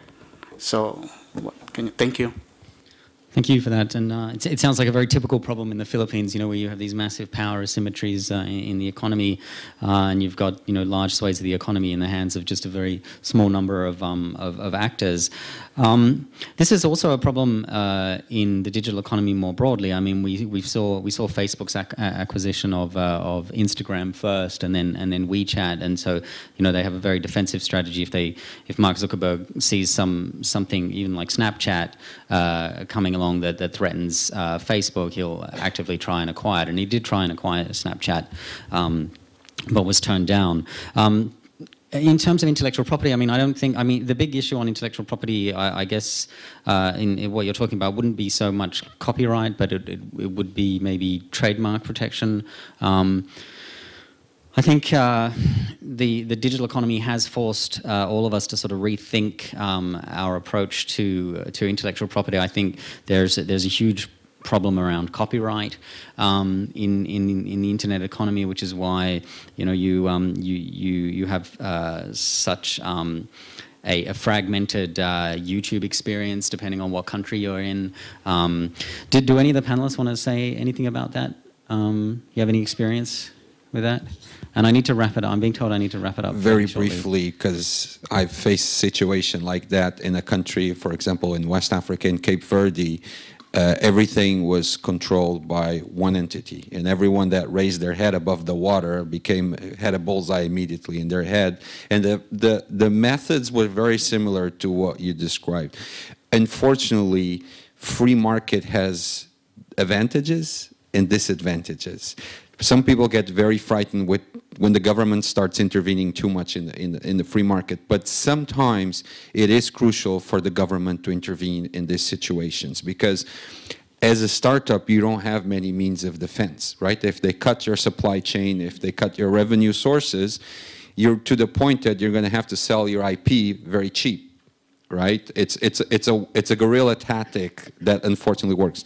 And what I say in this case is, and then it goes back to the subject that government should be able to support, not just with grants, but also with protection for situations like that. For example, in the United States, though it's a very free economy, you see that sometimes the FCC shuts down certain telecom mergers, or the SEC also intervenes into some of this, because in the ones that get harmed in the end is the consumer. So in terms of advice for what you're facing, I would say that your best line of defense is the government. If the government can't intervene, which sometimes happens, you try to find whoever, some chamber of commerce or international for the region that can take a look at this, because they can exert the pressure there is needed. But it's not an easy situation from the start. Okay, yeah. 30 seconds. Yeah, sure. So I mean, our company is also in the Philippines, so we experience many similar things there. I think there are a couple of things. Number one is that you can protect yourself with a lot of patent and registering your IP early on. The thing about digital is that it goes beyond borders, so you can actually register and patent what you do in many different jurisdictions, and actually pick that based on how protective those governments or those countries are. And I think another thing is to just prevent that from an earlier stage is the fact that build what money can't buy. A lot of the times with the businesses that we build, we always have this perception that imagine a company with 10 times more money is going to do the same thing you're doing. Do it in a way that money can't buy it. Learning new experiences when setting up a new business model is something that takes a lot of time and a lot of experiments and a lot of trial and error. And if you're able to kind of build your business based on that, you realize that even if they have 10 times more money than you, they probably need to go along the same learning curve and make the same mistakes. And just so being adaptive and actually protecting yourself in different jurisdictions can be very helpful. Thank you. Okay, so just to wrap up, I'm going to ask each of the panelists to, in 30 seconds or less, to tell us what we really all came here to learn today, since the subject is youth digital entrepreneurship. So what we'd really like to know is, how do we make a shit ton of money in the digital economy by being young digital entrepreneurs? In 30 seconds or less, I'll start with you, Pedro. I think I would answer a bit more vague and a bit more high level, which is making money is important, survival is important, getting access to financing is important, but at the same time I would also like to say that it's beyond that. It has to be a journey, it has to be in line with a lot of values such as the SDGs and so on. At the same time it has to make a difference, and I think that's the way we're going on this note. So how to make a shitload of money. So one of the things that was mentioned earlier was tech is an opportunity. So for example, e-commerce, if it was 10 years ago, we needed money to buy a whole entire real estate and the building and everything. So take advantage of tech. It's a good way to use, and it applies to every single industry, right? It could be like in finance, it could be in retail, it could be in like environmental, it could be like whatever it is. And tech is a great way to utilize that to, you're the last mover because there's been traditional companies elsewhere already forever. you get access really quick as well to the consumers. There's a lot of upside to tech in general, but also to tie it to SDG goals, it's a big opportunity as well. Aside from normal businesses, there are social things that you could attack. There's like what you're doing, financial inclusion, education, et cetera, et cetera. So tech and SDGs, two really big opportunities to pursue. Great. I want to leave these two thoughts with all of you. I mean, one is you can be a successful digital entrepreneur by looking at, for example, what WhatsApp has done to all of us. I mean, this is a very small group of engineers who changed the world, who changed the way we communicate today. That's like, like what I feel as the changing the world kind of innovation and entrepreneurship. Whereas, which is what happens mostly in the Bay Area. Everybody wants to change the world. But I think what's also very important is we look at, what are the local innovations, right? I mean, there's a lot of entrepreneurship required to solve local problems. The problem that I'm solving is predominantly, again, it can be applied in Southeast Asia, but these are very local problems which require, again, entrepreneurs to look at them very differently and see how we can solve these local problems. So I think it's important to understand and appreciate both. And I strongly believe, local problems sometimes give better opportunity for us to for success than all of us thinking that we can change the world overnight. Thank you. Yeah, I think we have been very lucky. I mean, you look at the previous generations, they had to go through so many struggles and so many of their basic needs weren't covered. That's why getting money was so important. I think we live in a much more stable period where it's not all about the money. And I think it's our duty to be responsible towards what's happening and actually pay back. But I think if you really solve problems that are worth solving, without money being the end goal, it's a consequence of what you do.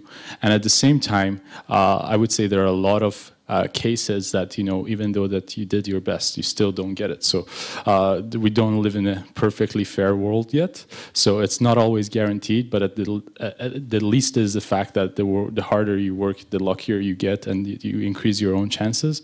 So I think solving the problems that are worth solving, and you might be rewarded. I would say is get educated in terms of there's a lot of information available. Before, like the first generation, we had to hit our head in the wall a lot, and we wasted a lot of money and time in sleeping because we didn't have any reference. Now there's a lot of references out there. There's a lot of use cases. So find a problem that is worth solving, like Shabat said, and then read and get educated as much as possible about the best practices to avoid the initial mistakes. You'll need less money, less time, and you'll make that amount of money when you get it right. Okay, thank you for that.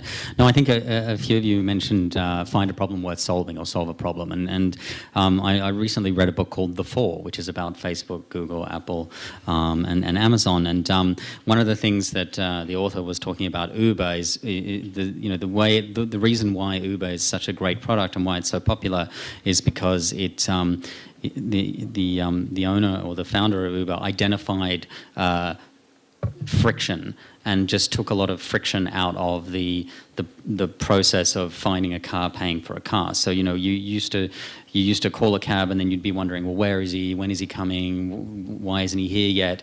And also when you're done with your cab ride, you're fumbling in the back for your wallet and you're exchanging money. And those were two bits of friction that Uber just took out of the equation, because you can book your car, you can follow him on the GPS map, and then you get out of the car without paying because it deducts automatically. So I think it's about finding problems, identifying friction that technology can help you solve.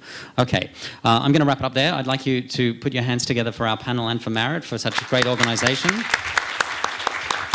Very, very sorry that we've gone so over time, half an hour, but it's nothing for the UN. You guys talk for weeks.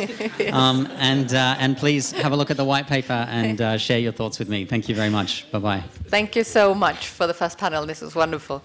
We will hurry on because we have one panelist in the next panel who will have a flight to catch. So please join us up here on the stage. We have the session will be moderated by Musher Ahmed, General Manager, FinTech Association of Hong Kong. And we have a full female panel that we're very proud of. We have Ms. Parada Sapraset, director, or called Mameo also, director of 500 startups of 500 tuk-tuks in Thailand. Isabella Carvalho Silva, senior manager corporate strategy Ernst & Young, and also fintech mentor and lots of different hats. And finally, we have Ms. Shreya Damani, Director and CEO of SkyQuest Technology Group India, which also is running accelerators and lots of things that you will hear more about. Thanks so much for joining us on the stage.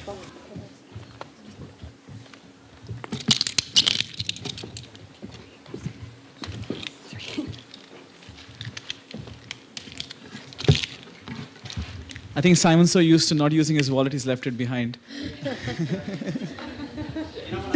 As I said, it's the digital economy. Here we go. No worries. Hong Kong's very high on that. Good afternoon, ladies and gentlemen, Your Excellencies, and members of ESCAP, and anyone visiting today. It's a great honor to be on this, moderating this panel with three individuals who've done quite a lot with youth entrepreneurship, especially in the digital era. And how I'd like to start off with is each of the panelists will give a brief introduction about themselves, and then we'll go into a few questions to deal with this topic about improving access to finance and mentoring for young entrepreneurs, looking at both how finance access is important, but also critically how your mentors are also play a big part in where you head in your entrepreneurship journey. So I'll start off with Isabella. So hello everyone, I'm very happy to be here and share the stage with all of you. So I'm originally from Brazil, based in Hong Kong, and I work in M&A for financial services, so traditional financial services companies, but I also mentor fintechs and two accelerators, and I have a couple of investments in the fintech area. In a past life, I was also part of Lazada that was acquired by Alibaba, and worked in Europe and Latin America. Thank you. Hello, everyone. I'm so excited to be on a panel where we're all women and we're talking about finance, and this is extremely rare. And in 13 years of my journey of entrepreneurship, I've only been surrounded by men. So I think this panel deserves a big hand just for that, even if it's give it up for the ladies. So. I started my career 13 years back. At 23, I co-founded a company in that era when there was youth entrepreneurship was not so sort of mainstream. I started in a sector called innovation management. I work with various innovators and startups to license their technology and commercialize those technologies. Now I'm a serial entrepreneur. I've done a little bit of angel investment too, and I'm also a member of ESBN. I also have an initiative called Sustainable Development Goals for Z Generation, where we work with youth entrepreneurs to come up with their social enterprises. So that's pretty much about me. We have our offices across the world, 6 offices in various parts of the country, through which we do licensing and commercialization activities. Hi, so really thank you for having me here. My name is Parada, and as you probably know, like every Thai has a nickname, and my nickname is Mameo, and that's why I go by Mameo, I'm a director at 500 Tuk-Tuks, which is a Thailand-focused fund from 500 startups.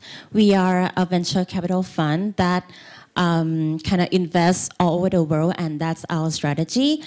Tuk-Tuks alone, we invested in 46 companies in Thailand, and for 500 family of funds, we invested in around 1,800. So we, get very hands-on with entrepreneurs and investment in seed and early stages. Thank you, Mamio. A little background on who I am. So I'm the general manager for the FinTech Association of Hong Kong. We are recently established to be the voice of FinTech in Hong Kong, 4 months old. Besides that, I'm part of the Youth Entrepreneurship Task Force headed by Mr. Pedro Eloy as part of SBAC and ESPN. Now, we're fortunate we have 3 individuals who have different backgrounds, yet merge when it comes to entrepreneurship. We have a VC, we have an entrepreneur, we have somebody who's done entrepreneurship as well as consulting and also on the technology side. The first question that I want to start off with would possibly be around how, when we're looking at access to finance, so that's the whole topic. What are the key issues that are there when it comes to access to finance? Mami, I want to start off with you on access to finance. What are your views in terms of a VC, and maybe you can spell out what a VC is for most others? Yeah, basically, venture capital is a fund set up to invest in startups, because startups, usually they haven't really fully developed their ideas and products yet, and it's too risky for banks and other institutions to make loans to them. That's why VC exists, because we are risk-prone type of investors, and yeah, that's basically what venture capital is for. And in the startups world, the first thing that comes to their mind when they need finance is for VCs. And these days, I think especially in Thailand, it's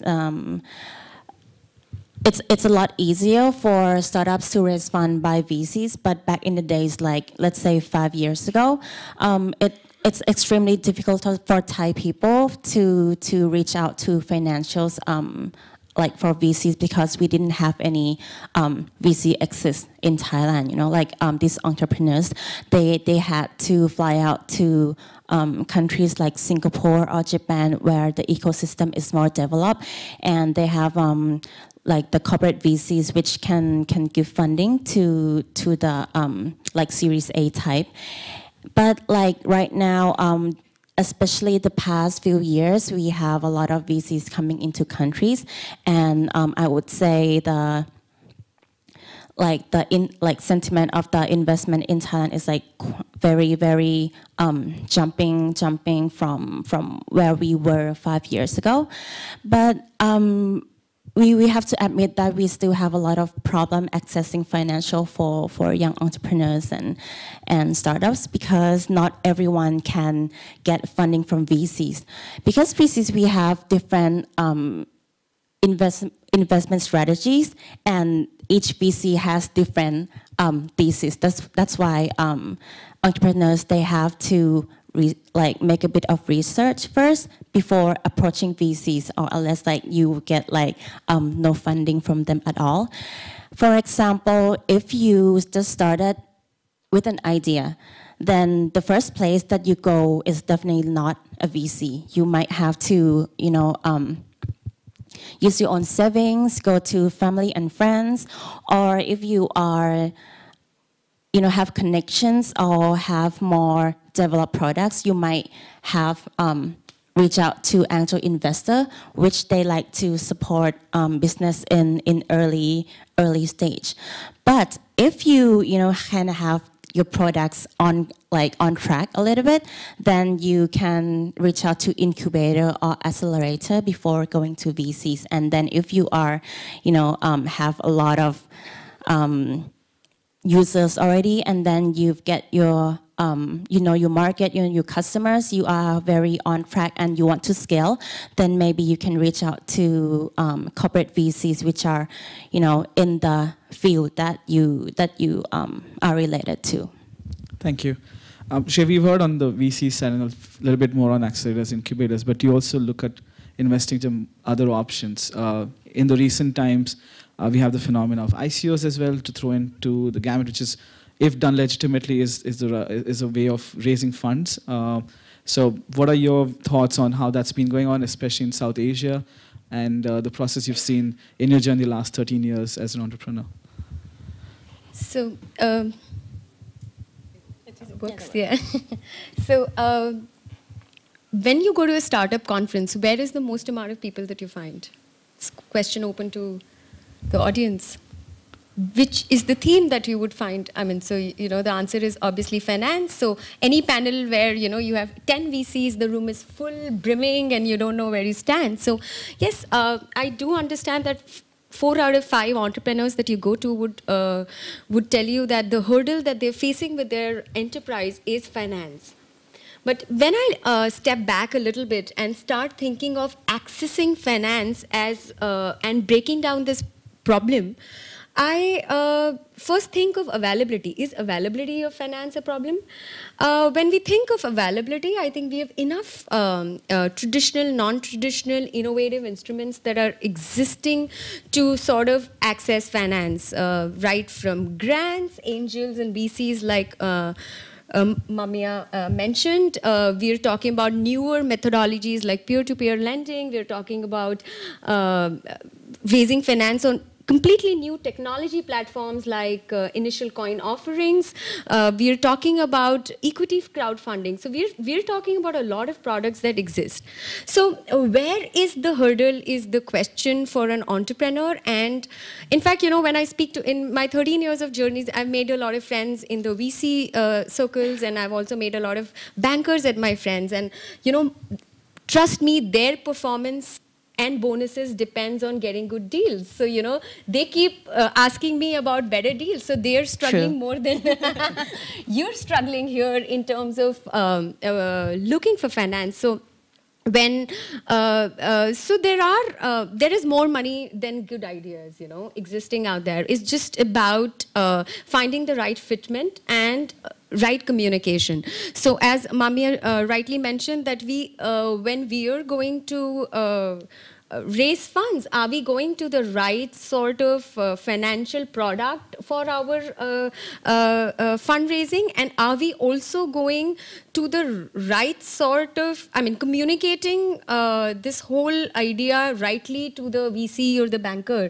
There is a lot of form and factor in which financial products exist, and across sectors. So now VCs, you know, initially you just had general VCs, now you have VCs in education sectors, you have VC, so there are VC experts, so you might want to go there too. And you need to educate yourself, research a little bit about what sort of product fits well for your enterprise.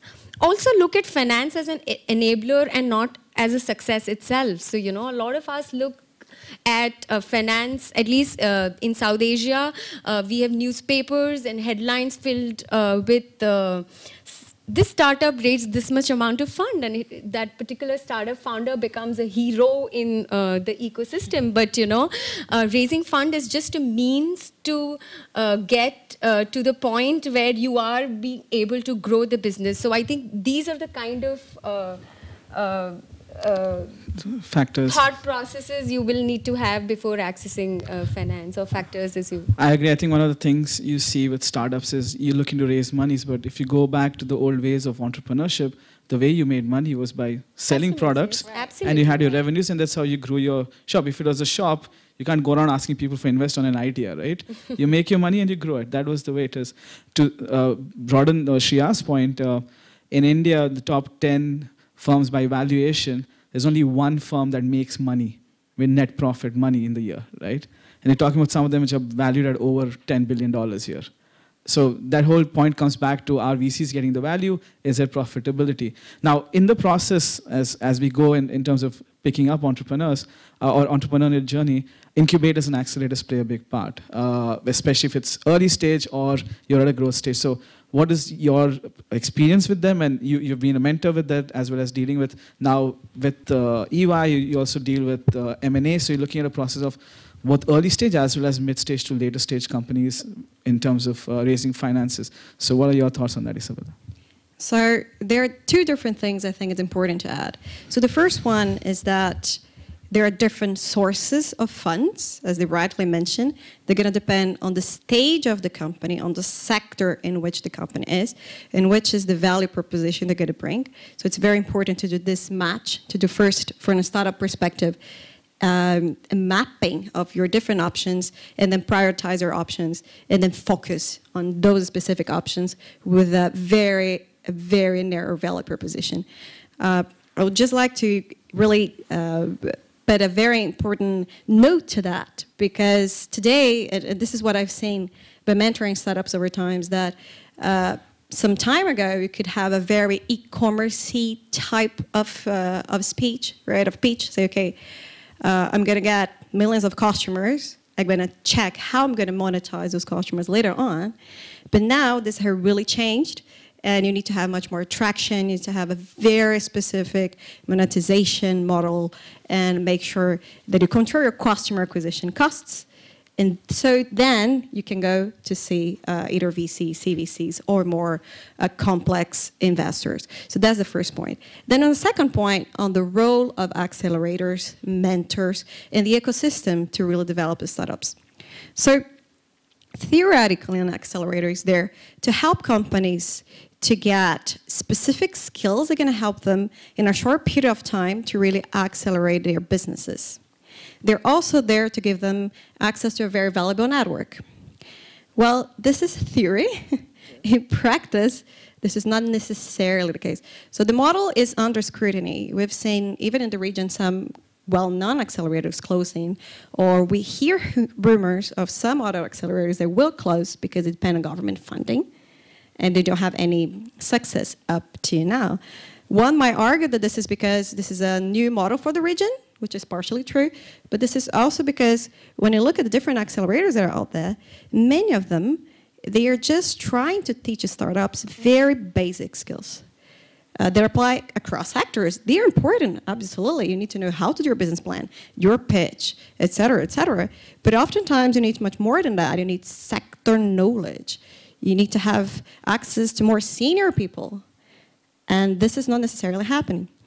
And on the point of people and accelerators, a lot of people sign up to be mentors, right? I'm a mentor in this accelerator. So, but what I see across accelerators is oftentimes there is no clear mechanism of matching accelerators with startups.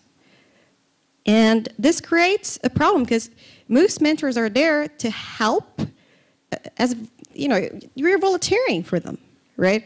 So if the accelerator does not give us visibility to what they need, well, I might be proactive, but it's more on the accelerator side or startup side to be proactive to try to find me and try to find how we can work together. So this matching mechanism is very important. It needs to be a little bit better than it is today. So the second point is about aligning interests. Once you matched a mentor with a startup, oftentimes interests are not aligned, right? Because you're investing time in this startup. What are you getting out of that, right? So I've seen some accelerators thinking about different models, might be like a fee-based model, might be sweat shares. So these are the shares that you get by doing some work with a company. So you earn that because of the work that you give. So any type of model might work. It depends really on the context. However, this alignment needs to happen. And it's really up to the accelerator organization to do that, or to the startups to be more proactive to really make this model work. So if I'm going to broaden the question, just taking the next step is, how does a startup make the most out of their accelerators? One is, okay, so the accelerator has to match them. It's their role to do it.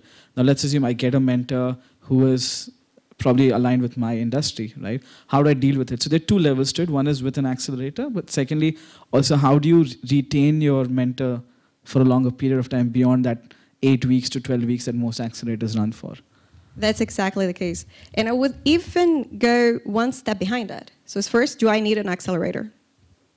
First question. Yeah. Right? I mean, it's not for everybody. I've seen, in Hong Kong is a lot the case, a lot of companies go from one accelerator to another, to another, to another. I mean, this is not adding value to them.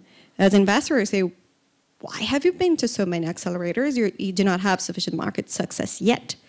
Well, many of them, at least in Hong Kong, because of the cost of real estate, it's because they need office space, or they need a little bit more of PR. This is not because accelerator is really giving access to anything that they couldn't have otherwise by not being an accelerator. So the first thing is, do you want to go? Second, as selecting investors is important, selecting accelerators is also important. So you might want to be aligned in accelerators that have success stories in your sector, or focused in your sector, or focused in I don't know, a region that you want to expand to. So these are the first question you need to ask. Secondly, to make most of it, it's really mostly about the network. And maintaining this network over time is up to you. Start with the startup. And it's up to creating this alignment early on. Because if you give sweat shares to a mentor, for example, in the beginning of your relationship, or if a certain milestone happens, for example, if this mentor helps you with big D or whatever, they're going to have an interest alignment with you over the long term, and they will also be with you, I mean, even if you are not so proactive to do so, because they have their own interest. So I think it's really on the interest and relationship building side. Okay. Shia, you've also building tools for how to access investors as well as mentors in India with your firm. So do you have any insights on how these tools, what are the tools that you're using and how they've been helping the companies to build themselves up? So, yeah. Keep it closer. So at SDGZ, we've come up with a commercialization score. So we're building scores to kind of help VCs and mentors sort of understand the startup better. At the level of VCs, a lot of time decision making of putting money in the startup is very, very intuitive, right? So even if they're part of the sector, you're talking about something which is going to be successful 5 years from now, and how do they really make sense of it? So we've collected. So we followed a very interesting process. We collected data from 100 failed startups, 100 successful startups, and then sort of did some analytics in it and built a machine learning software which, you know, kind of gives scores on various aspects of those entrepreneurs, and that the score could be used by the entrepreneur and go to, let's say, a VC, or the VC could use it to, you know, sort of skim through the kind of deals he is looking at. In terms of mentorship, I think we've built a very interesting summer program, which is summer winter. So we keep doing 2 months program where we have more immersive experience. So, you know, what I hear from Isabel is that a lot of times it's really hard to chase your mentor beyond your 12-week sort of commitment. And a lot of times at different stages of evolving your startup or company, you need different kind of mentors. So, you know, just to give you a perspective that, you know, there are 231 unicorns in the world, and out of which only 65 are in the region. So, you know, if I have to build a company which is a unicorn, I definitely need a different mindset and different set of people around me to sort of give me perspective on that. So, you know, that sort of experiences is what we give. So in the program that we've designed at SDGZ, we take these individuals to sort of different locations. They travel there, and we call experts from all across the world there, and they have a more stay-in entrepreneur kind of a program where there are one-on-one meetings, there are group classes, and that's when, you know, the real sort of ideas churn out, the mentorship relationship or bond that you're talking about is built. So these are the few things we're doing at SDGC. Mamio, so, you know, recently Mr. Son from SoftBank was speaking about his journey, how, you know, during the dot-com bubble, his net worth was going up by $10 billion each day, and then he lost 99% of his net worth during the crash, and he's still among the richest men in the world currently. SoftBank has been invested in a multiple of startups, least of all, which is Alibaba. And he mentioned about his conversation about how he invested in Jack Ma, and he said when he met Jack Ma, there was no proper business plan, there's nothing else, but there was certain passion in his eyes that he could spot, and he put in $20 million into that business, which is worth tens of billions right now. Now you're a VC, and what she was talking about in terms of that, you know, the intuitiveness, the gut feel also that kicks in. But so when you are looking at so how does the startup connect with the VCs once, you know, they're looking to make the money, and how do you look to invest in a good startup? How does that happen from the other side of the table, if I may ask? So, like, basically, how do they reach out to VCs, and how are you evaluating them, and how is that connection made in terms of what are you looking at to continue mentoring for longer terms? So, yeah. Right. I think like each VC, they have, as I mentioned previously, we have different investment thesis. But as for 500 tuk-tuks, we believe we put a lot of small check size to a lot of companies in every sector, because we focus on diversifying our risk. And then in Thailand especially, our ecosystem is not mature enough to have this fund specifically invest in education tech or property tech, because there might be only, a few good ones, and then you cannot just invest 2 companies in your lifetime. And so as our 500 startups, we look at founders a lot because we invest in seed stage, which we cannot tell, from the revenue that this company is going to do great. We just have to look at the founders, that how committed and how passionate to them, like as an entrepreneurship. And we might, we can just say a list of our investment criteria, but it's gonna be mundane because everybody knows that the founders have to be experienced, and you have your market has to be big enough, and that's what everybody knows. But at the end of the day, when you decide, at the end of the line, you kind of pretend that if you are not a VC and then you see this person, do you want to join their company? Okay. Do you want to, jump on their ship with this guy, And if we think, like back in the days, if I was just an entrepreneur, do I, can I compete with them? If we cannot compete with them, then, there's a good chance that this will be a good investment. Yeah, so invest in the team rather than And can I add something? Sure, please. So, very early on, one of my mentors, in fact, told me that a VC is a business partner. So once he gets on board, he's going to call shots for you. So it's like, sort of finding the right business partner. So I think that's what I wanted to bring to I think that's the key. And we were talking about a lot of funds. Is there availability of funds? And I think in today's world, in the digital economy, digital startups in particular, there are a lot of funds focused on that. But what we saw in 2015 was a huge bubble, especially in South Asia and other parts. There's a lot of money being given for just names or brands based on institutions or backgrounds. But then there was the bubble happened, and then now it became, what is the team? What's the substance of it all? So money is there, I feel, across the region, but it's a question of, are there enough ideas that are worth investing in with the right rate of return? Moving to a slightly different line of thought is about, we know a lot of governments are now in the region in particular getting more involved when it comes to policy for innovation and etc. Hong Kong government's announced multiple initiatives, from a fund which they're matching up to $256 million US dollars, where it's a 2:1 matching, plus giving huge tax breaks for entrepreneurs with less than 2 million Hong Kong dollars in revenue. They've cut the tax by half, to multiple other things in terms of investing into R&D, etc. Singapore is a great example of how the government is directly involved in accelerators, in funding startups, is building that platform. So, Isabella, what do you think of this model where certain economies such as Singapore and Hong Kong, which are developed economies with surpluses and large amounts of money that they can deploy, how that model is working? And secondly, for countries such as, say, the Philippines, where you've worked, to Vietnam or Myanmar, where there might not be as much access, what can they really do to develop youth entrepreneurship? So I think first there is a distinction to be made. So obviously Hong Kong and Singapore, by being very rich compared to the other countries in the region, are able to do much more investments for their startup community. But still, between Hong Kong and Singapore, there are a lot of differences.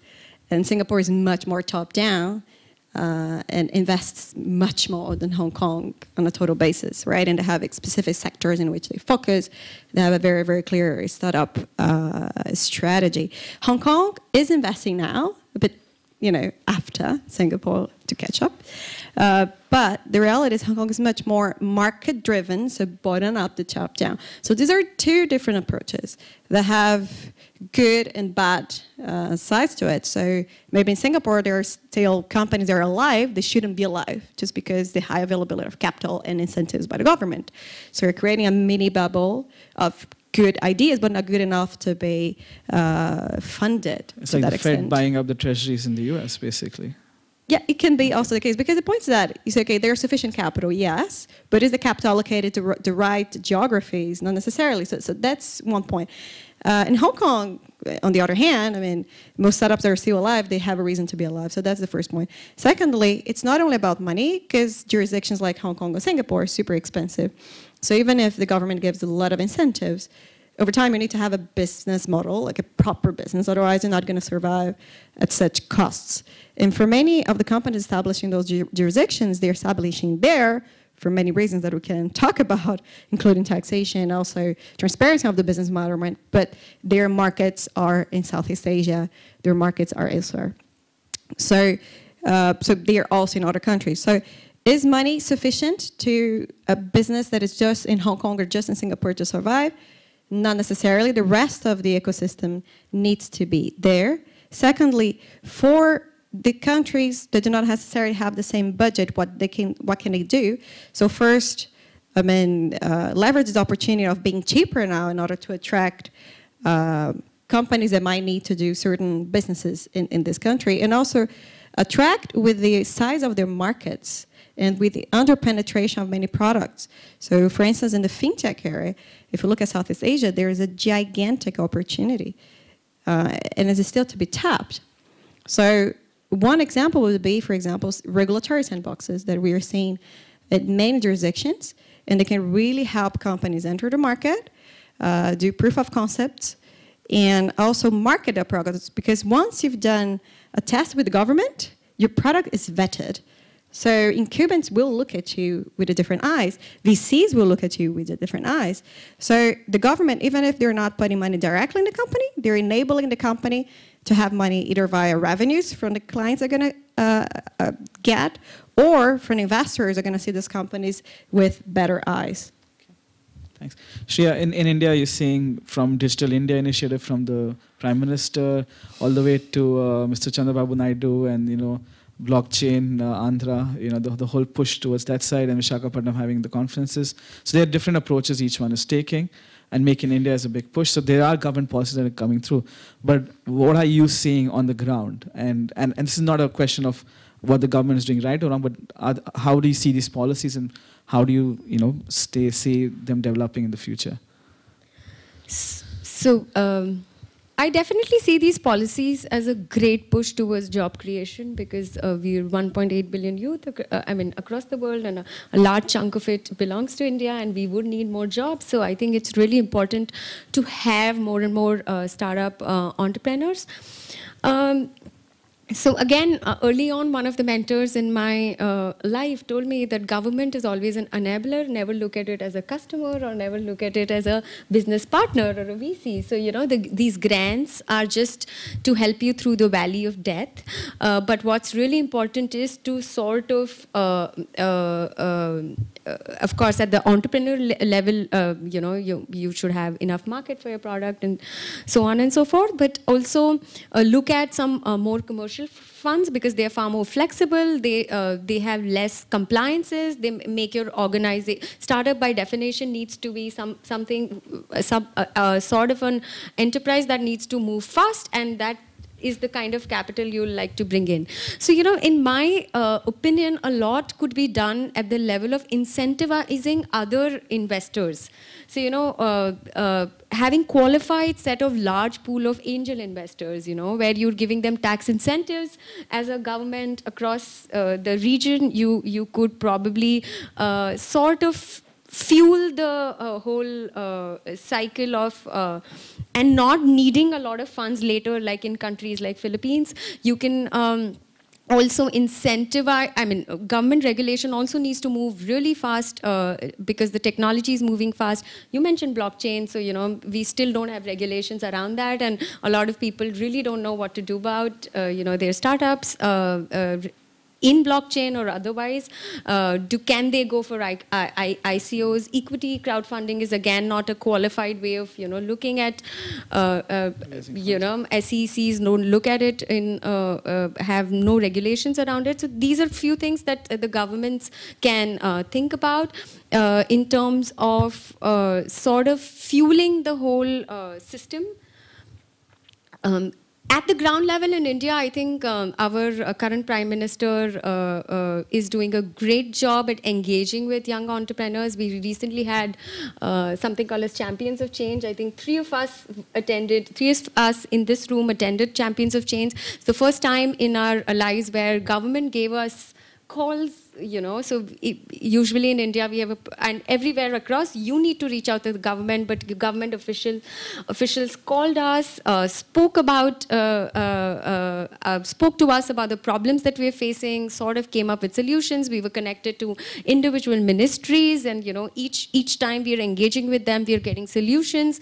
So I think it's a great time to be in India. We have so many Digital India, Startup India, to state governments doing their jobs, and then our Prime Minister taking this ownership on himself to sort of engage with young entrepreneurs to take it forward. So thank you.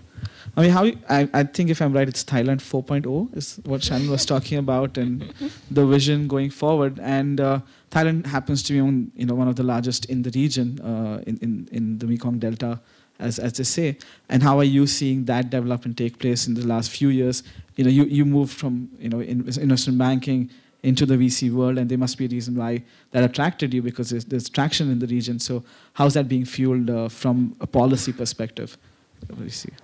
Well, as the last panel, Peach and Nan already mentioned about Thailand 4.0, but I think a lot has to be done more than what is being already done.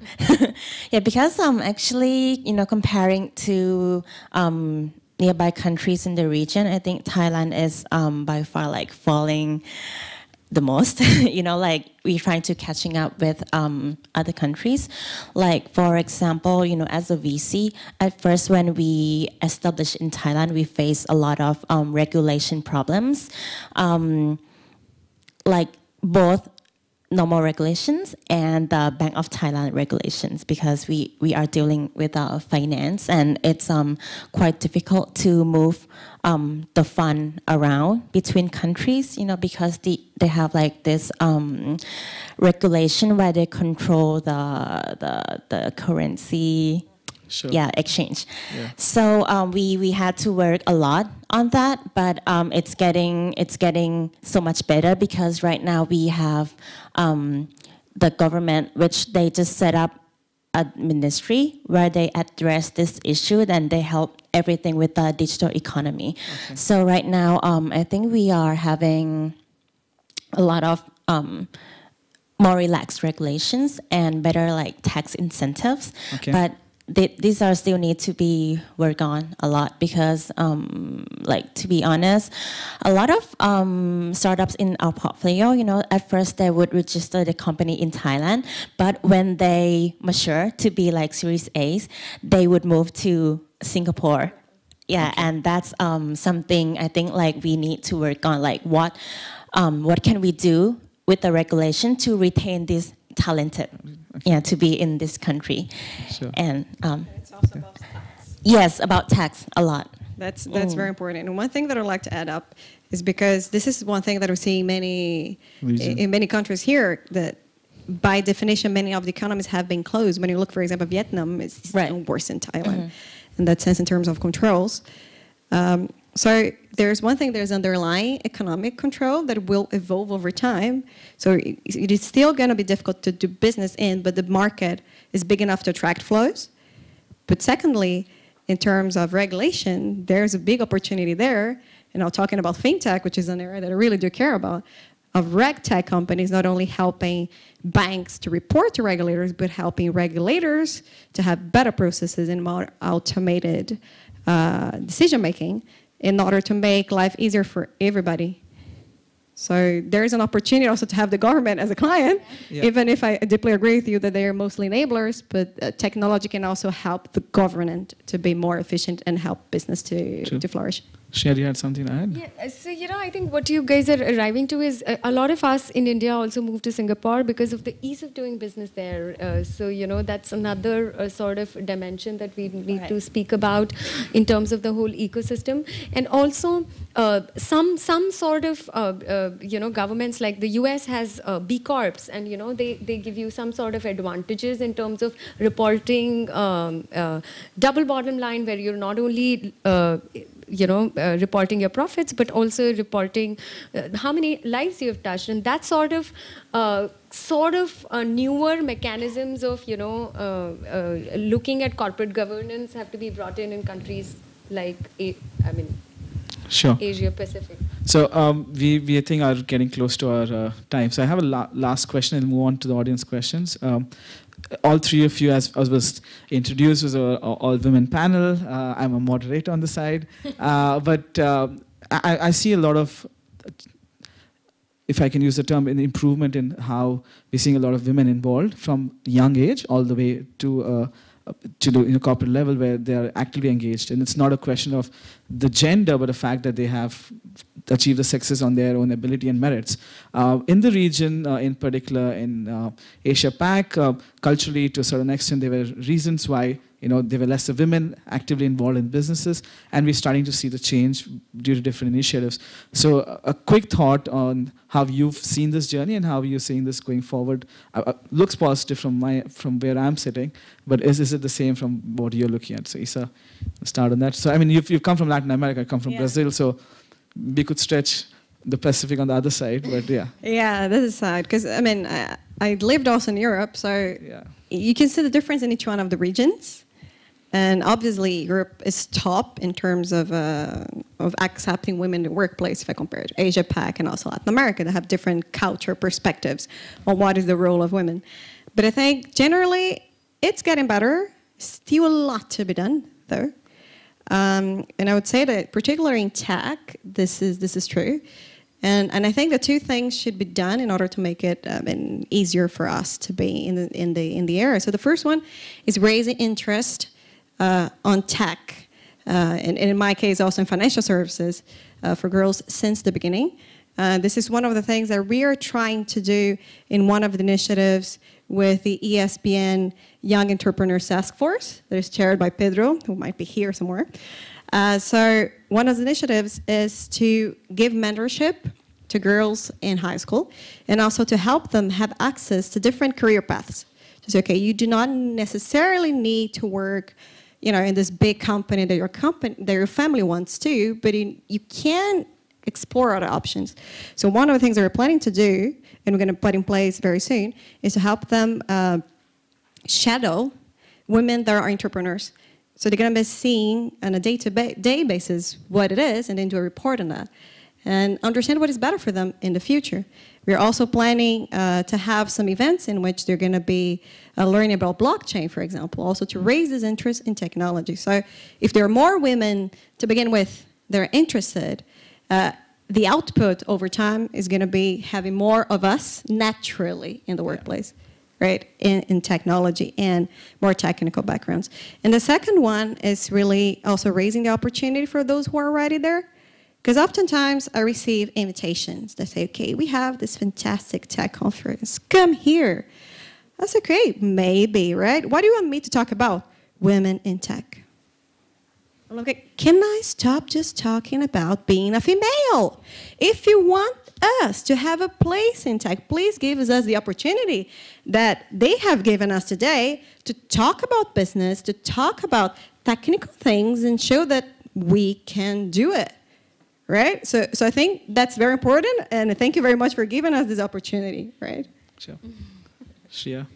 So I think Isabel, as Isabel said, I couldn't agree more. A lot needs to be done. I also need to bring in a perspective of urban women and rural women. If I talk about Southeast Asia, there's still a wide gap, and I think that needs to be taken care of. And it's just not tech, it's very important to mainstream women in sort of engaging in more career commercial activities and sort of giving them ownership of their own finances, giving them independence, so that of course it is an economic benefit to the world, but also to they stand up for themselves. Interestingly, I come from a country where we've seen a lot of women prime ministers. So, though there's a lot of statistics around US and women getting funding, less funding than females getting less funding than male entrepreneurs and stuff like that.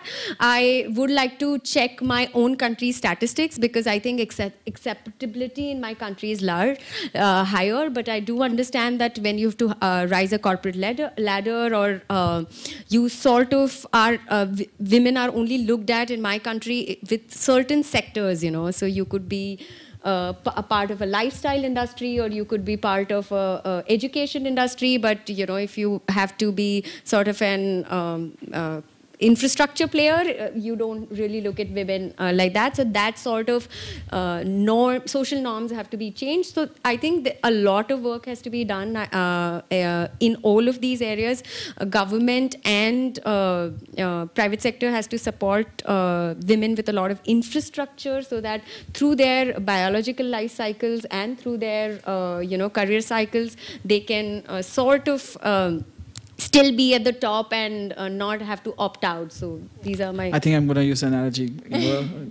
Give a man a fish and then, he's going to eat it for the day. Teach him how to fish. So in a sense, provide the infrastructure, not just give a reservation in a panel or a board and say we keep 30% women. But if you're not supporting them with the skill sets added on, it's not going to be productive for anybody in particular. And, yeah. To your saying, I have another... So, if you teach a woman, you're teaching 5 or 6 people in the family. I've heard that one. So, that sort of... Nice. Mamio? Yeah, I think it's quite more interesting in Thailand because when for example, in university or college, actually we have a lot of women enroll in universities, like maybe 60-40 to guys, And then when we got into the corporates and when we start our career life, I think a lot of women are still in there. And we start to drop off, when we start to have family, because in Thailand there's no, this obligation that women have to work. Yeah, this is why it's not very serious for women here to be able to push and excel in their career. So I think it's more like in addition to what Isabel and Shreya already say about building infrastructure and policies to help women, I think we need to sort of educate more women, that especially in tech sector, because usually women would think that tech it's about computer science and writing codes and being in the back of the computers, which is not. And they don't know, there are a lot of roles open to women, and then we can do, some of the stuff better than, because,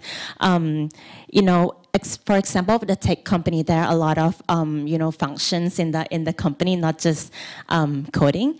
And we need somebody to look at the marketing, or look at the strategies, and that's what women came, to kind of give balance to the thoughts. Yeah, so I mean, at this stage, if you're already there, if you want to get involved in things you bring strength to, strategy, marketing, whatever, get involved. So technology, there's one side which is coding to it, which is building a technology, but there's also the business end of it and the whole support to it. So it's a good just want to add something, because I'm a mechanical engineer. Yeah. So technology is much beyond coding, and we can do it. Right. I used to work on simulation for supersonic airplanes. And, it was amazing. Math is amazing. We can also do math. So we shouldn't be afraid of that. Obviously, people will look at us in a different way. I wasn't 60-40. We were 2 women for 45-ish people. Yeah, in engineering. In mechanical engineering. Yeah. And we had to be brave enough to go through and say, we can do it. So for any women thinking about or doing some kind of technical degree or having kids in that area, just say, go, go, go. You can be an engineer, and you can be as good, as better as anybody else. So if not better. It's important. Yeah. Thank you. Before we want to, I would like to open up the floor for questions.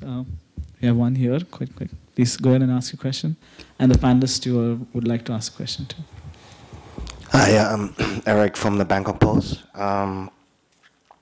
You guys talk a lot about tax intensive that the Singaporeans are providing and everybody else are falling behind.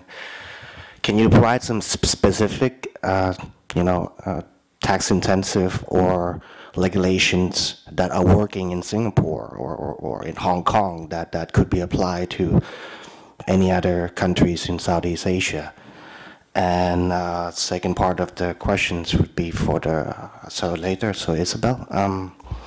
What do you guys actually look for from startups? Before startup go to you guys, what do we need? I mean, what do you guys specifically look for? And and to the VC, and then what do you guys look for? Is it difference between accelerators and the VCs? Thank you.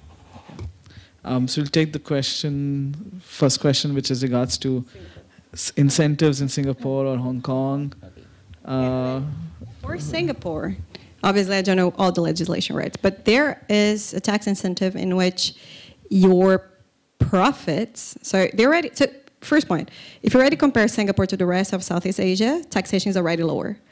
So if you can already match what they have on the, in a basic level, you're already giving a lot of incentives, right? Because the cost of doing business in any other country is much cheaper. So that's perspective number one. Perspective number two is that I think it's for the 2 or 3 years. So the first 100K Sing dollars, if I'm not mistaken, is tax-free. And then you have up to a certain level, if I'm not mistaken, 200 or 300K more with reductions.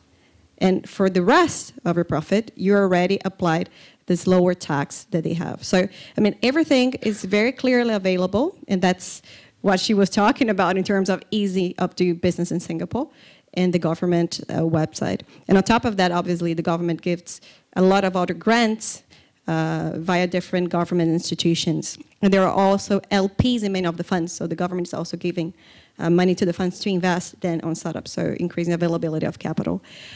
So that's for number one. And in terms of what accelerators look for versus VCs or versus, angel investors. So and from an accelerator's perspective, it really depends on what is the positioning. So I'm entering 2 accelerators. One accelerator is more on, okay, we're going to get fintechs only. And the objective is getting seed to Series A, let's say that way. But this is their position that they have because they believe their skill set will match these ones.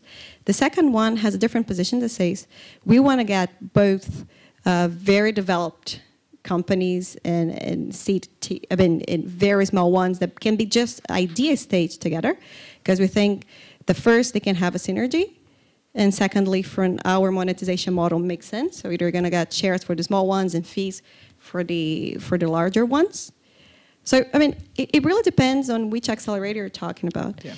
And then from an investment criteria perspective, what I see from the companies that get out of the accelerator, and also as an angel investment myself, is that first for fintech, right? I'm going to focus on fintech because this is what I know better. So again, if you think about the basic criteria that Mamia was talking about, obviously they also apply to fintech, but another criteria that is very important is what is regulatory compliance strategy. Are you going to try to have your own license? Are you capable to do so? Are you going to be relying on third-party licenses, like doing partnership with the bank? Or are you going to avoid license over time? And how are you going to do that and maintain that on a sustainable level? So that's a very important thing for fintech. And then if you think about B2B or versus B2C, also that's different. B2C is much more on a market potential level, and how are you going to be acquiring customers? Because customer acquisition is very, very, very expensive, and much more expensive than most startups that I've seen have predicted to start with. So that's why today in the fintech area, you see a lot of startups that used to be B2C going B2B2C. For example, robo-advisors. They used to try to get their own clients. They cannot do that, so now they are going via brokers to sell the product via this broker. Now, if you go to B2B, then it's different. Normally, you need people who are more experienced, have more industry knowledge, and they're able to actually have a good commercial relationship with those guys in this super traditional industry that is financial services. Most of the time, and this I heard from my clients in the traditional financial services industry, I don't want these guys in jeans talking to me. So yeah, unfortunately, that's the case, right? So you need to understand to whom you're talking to when you're in a B2B, and you need to match their style. So most of the times, those who are going to match their style is those who have been there first. Right? And this is going to also be very important for you from a B2B perspective. If you want to exit, because the majority of B2B exits in financial services are to financial services companies that want to acquire your technology. So these are the things I would look at. But you guys don't look at revenues or customers, number of customers at all? Or? No, obviously, these are metrics. They're important, but it depends on the stage of the company, right? Because oftentimes when you're talking about angel investments or accelerators, they don't have revenues. And even if you have revenues for like 10 months, will that be a prediction of the future? Yeah, that's the question. Yeah, so in addition to Isabel's, what I already mentioned about tax, I'd like to mention more about the ease of doing deals, difference between Thailand and Singapore. Like, for example, by law, actually, Thailand, we cannot do the convertible notes. Yeah. Oh, you didn't know that, right? Yeah, we couldn't do that by law, but like some startups did it anyway because we hopefully that it will be legalized soon, and I think we're working on it. And for the second one, like for example, when we VC invest in startups, we hold preference shares, and in Thailand we don't have a law that supports the convertible to the common the common shares, and that's something that it's more difficult to work on in Thailand. And to the second question, how do we select deals differently from accelerator? I would say for my stage of VC, it's kind of two-way relationship. Sometimes we sort deals from accelerators, because like we don't have time to, we get like a lot of deal flows, and then we don't have time to, look at them closely. So we use these accelerators to pre-screen for us. Once they pass all the, criteria that accelerators has, then we kind of can ensure to the certain level that this company is, not going to fool us their numbers or something. Or actually a lot of companies that we invested in that we see that they have potential to access the market, but didn't quite have the materials and tools for doing so, then we recommend them to join our partner accelerators, to expand customer base and to get the right partnerships and to learn about more about market. So it's two-way relationships for us. Thank you. So I have time for one last quick question. Someone else wants to ask a question? No? Okay, please. Welcome. Okay. Congratulations to the women, young women power here. I just wanted to ask, did you ever face, or do you think access to finance was harder or easier for you being a woman? Or for any women to have a startup? Is it harder or it can be easier? What has been your experience? And there's one more, because I have done my research on cooperatives, so everywhere I do bring in, because I can hear here, I heard yesterday, everybody talks about the private sector, they talk about the government sector. There is one sector, the cooperatives also, which is doing a lot of work. UN itself has recognized its role in 2012 was considered International Year of Cooperatives. So have you ever approached or heard about cooperative financing? I just want to know from the panelist or anybody here. Thank you. So the first question. First was access to finance. That I always see the topic, and So access to finance, being a woman is not easy or hard, so it's not related to gender in my experience. Of course, there are a few checkpoints that you would have to fulfill, like a good business idea, great customers, good traction, and so on and so forth. And being a woman, there are a few other cultural challenges. So, for example, I've attended a lot of these startup summits where, the most amount of networking happens in the pub crawls. And, that sort of kind of puts you in a position of where do you start and where do you end and stuff like that. But, again, I would like to come back to access to finance. there could be few VCs who might have their own biases, but rest of it is, I think I would not delve into that a lot, but I do think that there has to be a merit in your idea and all of that. About cooperative finance, I come from a state where there is Amul, and I do understand what you're talking about. Unfortunately, probably because we are not from that sort of sort of sectors, we are unable to talk about. I mean, we missed out completely. It was a blind spot at our panel's end to speak of it. Of course, we've heard of microfinancing to these self-help groups. We, as part of the upcoming impact investor groups, they initially were doing a lot of work with cooperatives too. So we do understand that. It's just that I think we can chat about it a little bit about offline, or if you have a specific question on it, I'll be happy to take it. Sure. I think it's a good note to end on. So it's been wonderful having the three ladies speak about different topics. We heard about how access to finance is not just about is there available money. There is money available, but how you approach it, getting the right mentors and the right fit. And lastly is about how you use your ideas to develop further and not just depend on VC monies to grow yourselves.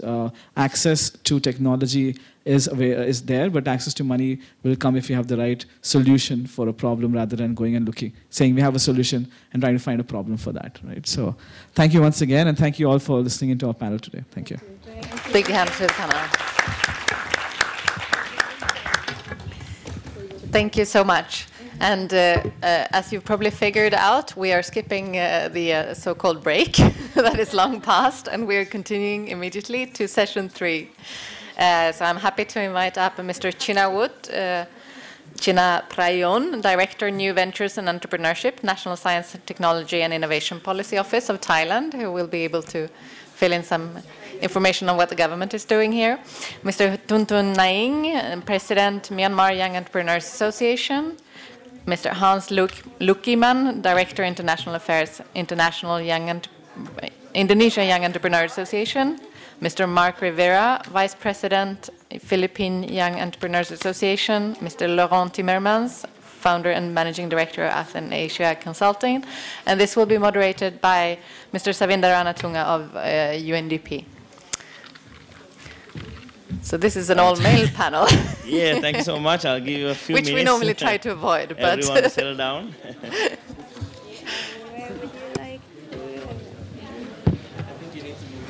Yeah, otherwise I'll fall down.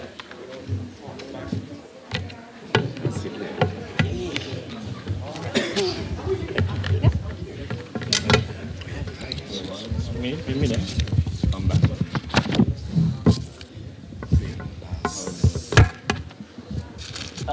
Starting 1 minute maybe, just sitting down. I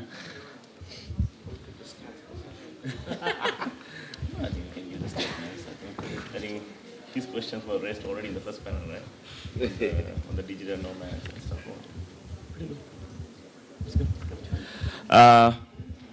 Speaking. Okay, so anyway, so thank you so much, ESCAP, for providing this opportunity. Just as a pre-dialogue, and though it's an all gentleman panel, we are all empowering women at heart. We are he for she. So yeah, we are at our own capacities and also well balanced. But anyway, so we had 2 amazing panels before, and also started by Jonathan with amazing words in terms of what is the importance of really this dialogue, not only about creating entrepreneurs, but also really supporting as a 21st century skill, and also how we can be entrepreneurial in our own capacity. So with that respect, we have this, the 2 panels building up, being the young entrepreneurs voice, and also the enablers, incubators voice. But now the important, the people who they were raising the questions always too, the government side of it. So, so that's why we have these amazing people who has been doing from their own capacity in terms of activities to support this ecosystem. So in terms of moving forward, we'll just go for one round just to tell your name and where you're from, and then I'll move into each and every person in terms of specific questions, and then hopefully that we can have at least one round for questions from the audience. Yeah. So let's start from here. So based on the seating, yeah. Hi, my name is Hans. I'm from Indonesia. I'm here as a representative of the Indonesian Young Entrepreneurs Association, but I'm also a businessman and an entrepreneur myself, as well as advising digital startups in Southeast Asia and the wider region. Good afternoon, everybody. My name is Mark Rivera, and I'm the Vice President of Philippine Young Entrepreneurs Association, and I also represent the ASEAN Young Entrepreneurs Council for the Philippines. And like Hans here, also an entrepreneur. And thank you for having me. Hi, I'm Laurent Timmermans. I'm a Belgian citizen and resident of Hong Kong, permanent resident. I'm an entrepreneur myself, so I founded Atineja Consulting that works with business services. And I'm also representing the YET, the Young Entrepreneur Task Force of the ESBN. Hello, my name is Chunchonai. I'm from Myanmar. So the serial entrepreneurs, I started my business in 2001 with a web site business. And now I'm representing Myanmar Yen Entrepreneur Association. I'm president of Myanmar Yen Entrepreneur Association. Thank you. Good afternoon, everyone. My name is Chinawichin Prayun. I'm Director of New Venture and Entrepreneurship at the National Science Technology Innovation Policy Office in Thailand. I'm also a Chief Strategist at the South Thailand Initiative as well. Myself also an entrepreneur, so yeah. Thank you so much. So rather than only apart from playing the role of the governments or in our own capacities, all of them are entrepreneurs. So that's also a good way so that how this field has been attracting ourselves. So just a bit myself, my name is Savi. I'm Sri Lankan. I'm currently leading the regional youth project on innovation and entrepreneurship for UNDP Asia Pacific, working on 36 countries and working with most of them and all of them in the previous dialogues as well. So it's good to be here, and thanks for ESCAP for the welcome. So starting from Chinaut maybe, so especially looking into Thailand, there were two speakers prior, talking about the development and the excitement and also the growth pattern. So how does in terms of the supportive regulatory climate, in terms of Thailand, in terms of growth, and also based on Thailand's experience, your own experience, how it can be related to Southeast Asia as well. Looking forward to hear from you. All right. Actually, I think this morning I heard quite good news, that we are jumping 20 positions on the ease of doing business, the world position for Thailand just 1 year. So I think entrepreneurship has been very big words in Thailand recently, especially like a few years ago, where we start to see the policies on not just like entrepreneurship but on startups. On the we call what they call is Thailand 4.0, which try to enhancing the capacity of the entrepreneurs, be your startups, be your traditional SMEs. So what we have seen in a few years is that we can witness some of the systematic development in the country, especially for the development of young entrepreneur and also young entrepreneur as well. We see a lot of universities and other ecosystem stakeholders trying to catch in the trend. University, they try to become like what they call entrepreneur university, for example. The government also pouring quite a lot of money into this kind of policy to support some of the initiatives that in the ecosystem. And before that, I think in the previous panel you mentioned, there are some of the fragmented system in Thailand before. If you came here a few years ago, you will see that everyone is working on their own. There's not much interactions between government, between institutions, between private sectors. But right now they are moving towards working together. More dialogues is coming. Like Mamio just the previous panelist mentioned about Thailand doesn't have even something like the laws that's supporting or supportive of the development of entrepreneurship and startup in Thailand. For example, like convertible notes that we cannot do. It used to be the rights that assigned to public company only. The government, the cabinet just 2 weeks ago passing through the laws to also doing allowing private companies to do convertible debt, earning stock option, and those kind of financial tools that also available in other countries. So I think it's that's the government side, public side, private side, even the big corporates, they see the need that we have to change into something. Otherwise, we will lag behind for the development. We so-called in the middle income trap for a long time, and we have to enhance our capacity to build more talents and those kind of things. So I think is what we can witness is that there are a lot more systematic development into entrepreneurship and innovation in recent years, and I think youth is the focus that we also try to look at as well. Yeah. Thank you so much. I think then you got some latest updates now. I think 2 weeks back, some exciting news coming up. So that's really well. I think we saw like Startup Thailand and Digital Thailand Big Bang. There were a few initiatives came from government supporting the ecosystem. So I hope that 20% jump, that's a big leapfrog. So thank you so much on that. Hopefully that more questions will come from. So moving into Myanmar. So how about the landscape in Myanmar and in terms of the organization and the role that it's playing, especially with it's a country that is everyone's looking forward in terms of development. So what is there? Share with us. Okay, Myanmar is quite interesting country. So we are the part of ASEAN. We are part of the GMS. We have 52 million people. Especially our digital transformation is began in 2011. Officially is 11. Because of internet era is only started in 2001 when I started my internet company. And because of the last few decades, everybody know there is a military regime. And after the civilians lead government, they refound all the liberalization of the telecom. So in 2013, there is only 8% of people have mobile phone. Now over 100% of people are already in mobile. And luckily, 80% of all mobile internet are internet connection. And then and with a smartphone as well. So due to this big changes, so digital era is really transforming faster than what we expected. And another thing is in this new government's NLDs is in powers in 2015.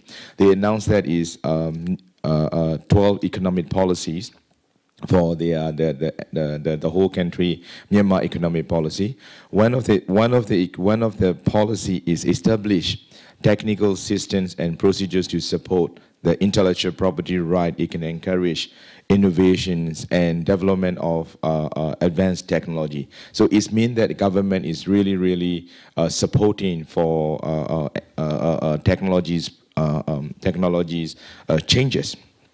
So another thing is in Myanmar. So we have a lot of people, young and youth. We have a lot of millennials in generation X.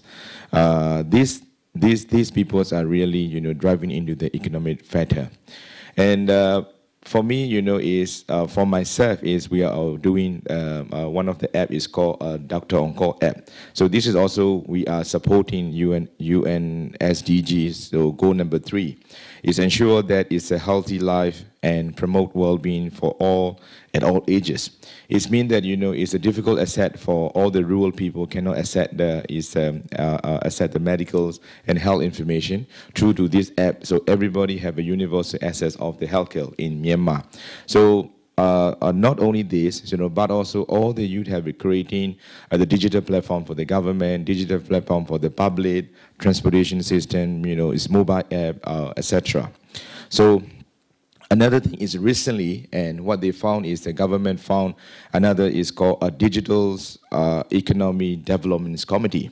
So this committee is initiated and led by our vice president itself, and there's a lot of the cross ministries are involved in this digital committee. So this digital committee will be, enabling all the government's system to be digital, and also promoting, all the Myanmar the business to the digital economy in Myanmar. So this is because we are really appreciate and happy that its government really interest and support the digital economy. And on the other hand, as MYEA, it's Myanmar Young Entrepreneur Association, so we are the most active association in Myanmar, and supporting to all the young entrepreneurs to enable to get a more access of finance and to get all their networkings and connectivities each others, and to support, is a nationwide, not only in Yangon, but also we found a few regional association, and also in MYEA is a part of our AYEC, ASEAN Young Entrepreneur Council, and ASEAN Young Entrepreneur Association. So this is, we connected the digital leads in Myanmar. Thank you. Okay, thank you so much.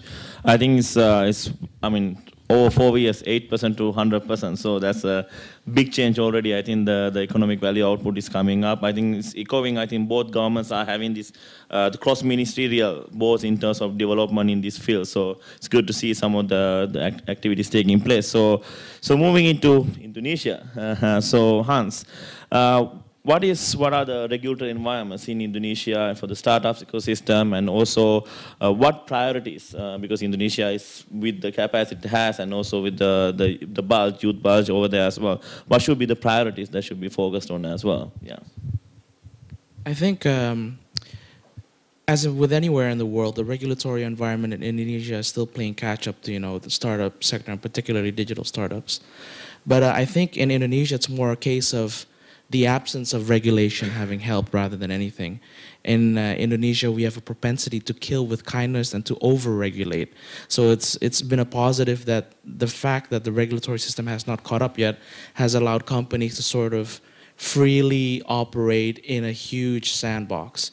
Recently, we've seen the desire from the central bank and the Monetary Financial Authority to give a more closely regulated area, particularly to fintech. So they have actually gone and installed a policy sandbox for fintechs.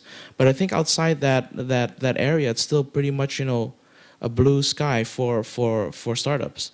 And I think in terms of priorities, I think it's important first to identify what parameters are important for the development of startups. And there's basically 5 big categories that I think are important, and then what the priorities are for Indonesia, are different from those for, say, the Philippines or from Myanmar. I think, we have to have talent, we have to have funding, we have to have an ease of doing business, we have to have a strong digital infrastructure, access to capital, and the regulatory framework or an absence thereof. So I think for Indonesia, really what we need to focus on is, number 1, talent.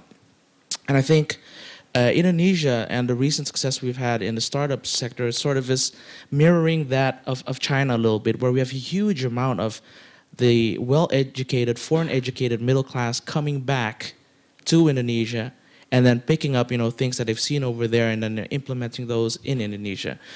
Some of our unicorns, well, the one that's been in the news very much recently, is from someone that has been educated in the US.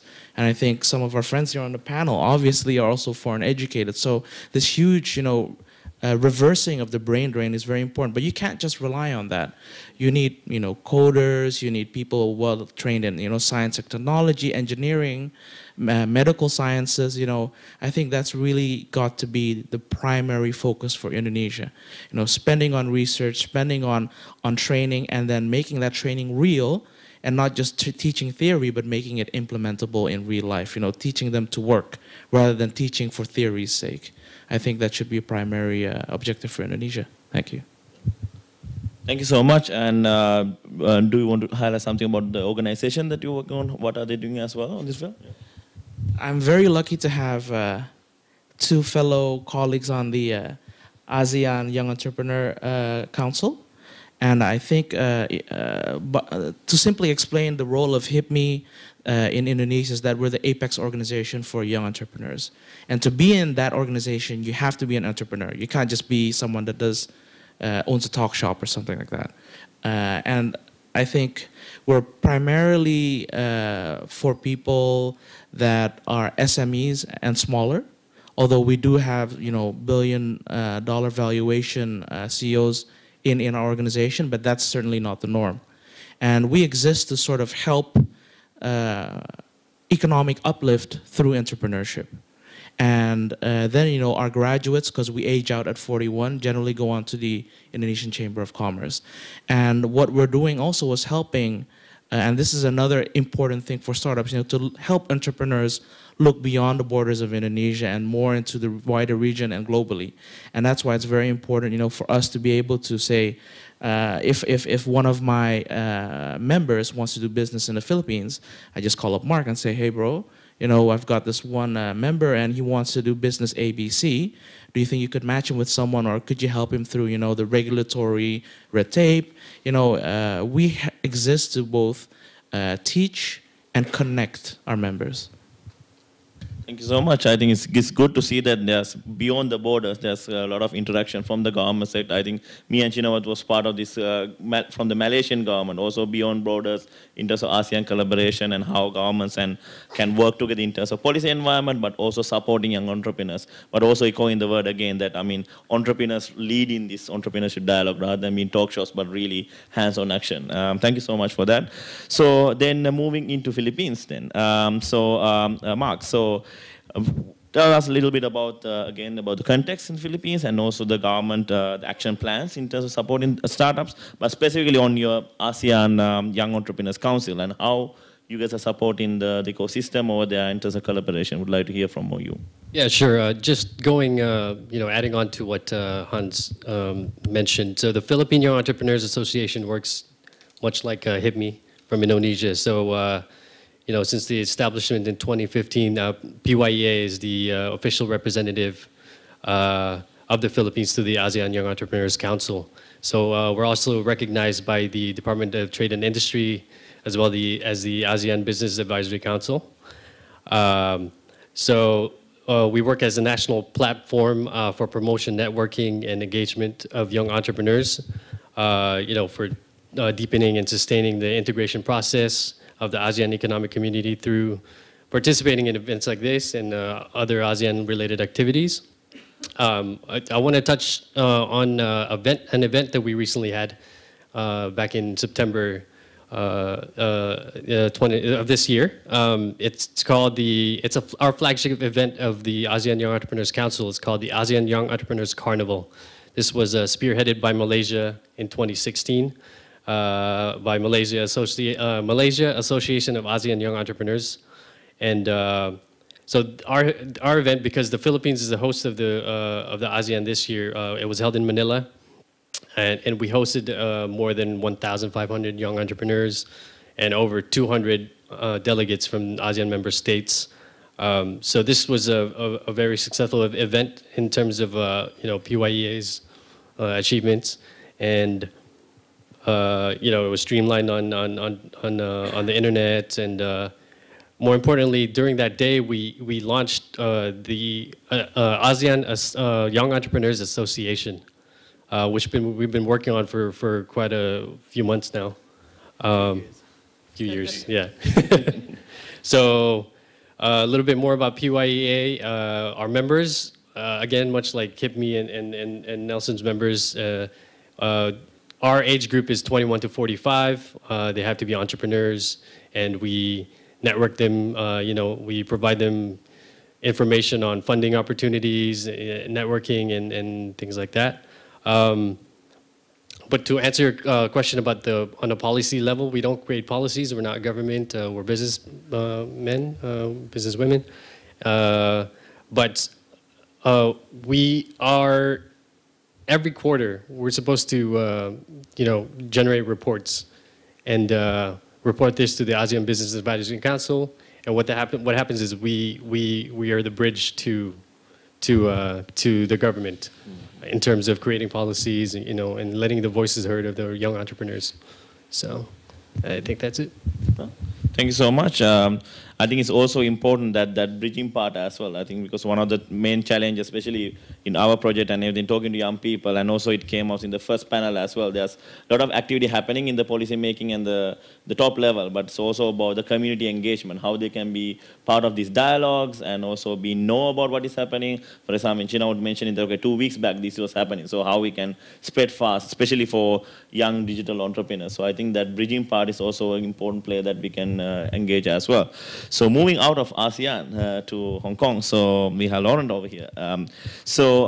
We have two interesting questions to read it from your side, and especially we had a couple of Hong Kong speakers already speaking out, but specifically looking into the entrepreneur side in Hong Kong, what are the challenges that faced in terms of them, and also we have this new development on the OECD common reporting standards on the digital nomads, how it reacts to the environment in Southeast Asia, what are the learnings that you have from your own experiences, and how we can learn, especially this field is also started very much growing in this region. So over to you.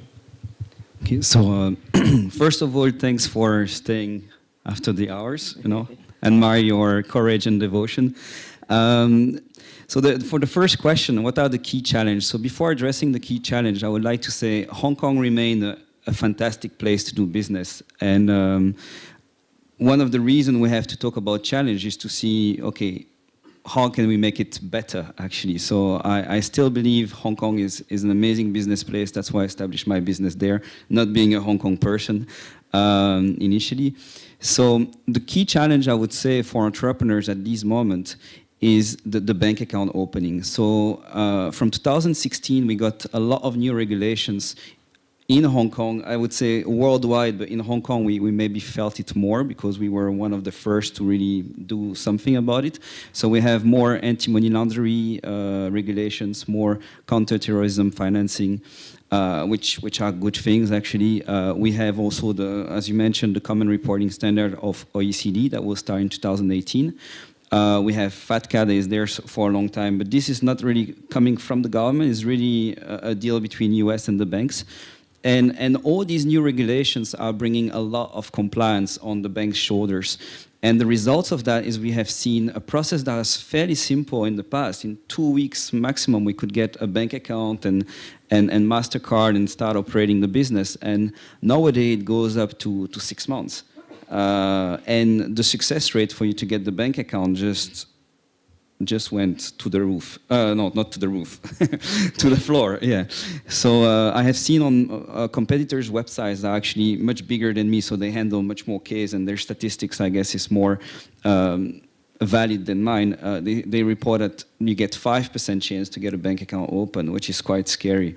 So I believe there's really something to do on this area to really improve entrepreneurship in Hong Kong. Now, not everything is lost, so we saw a lot of good things happening in the last few months. So one of them is fintech companies taking advantage of this situation.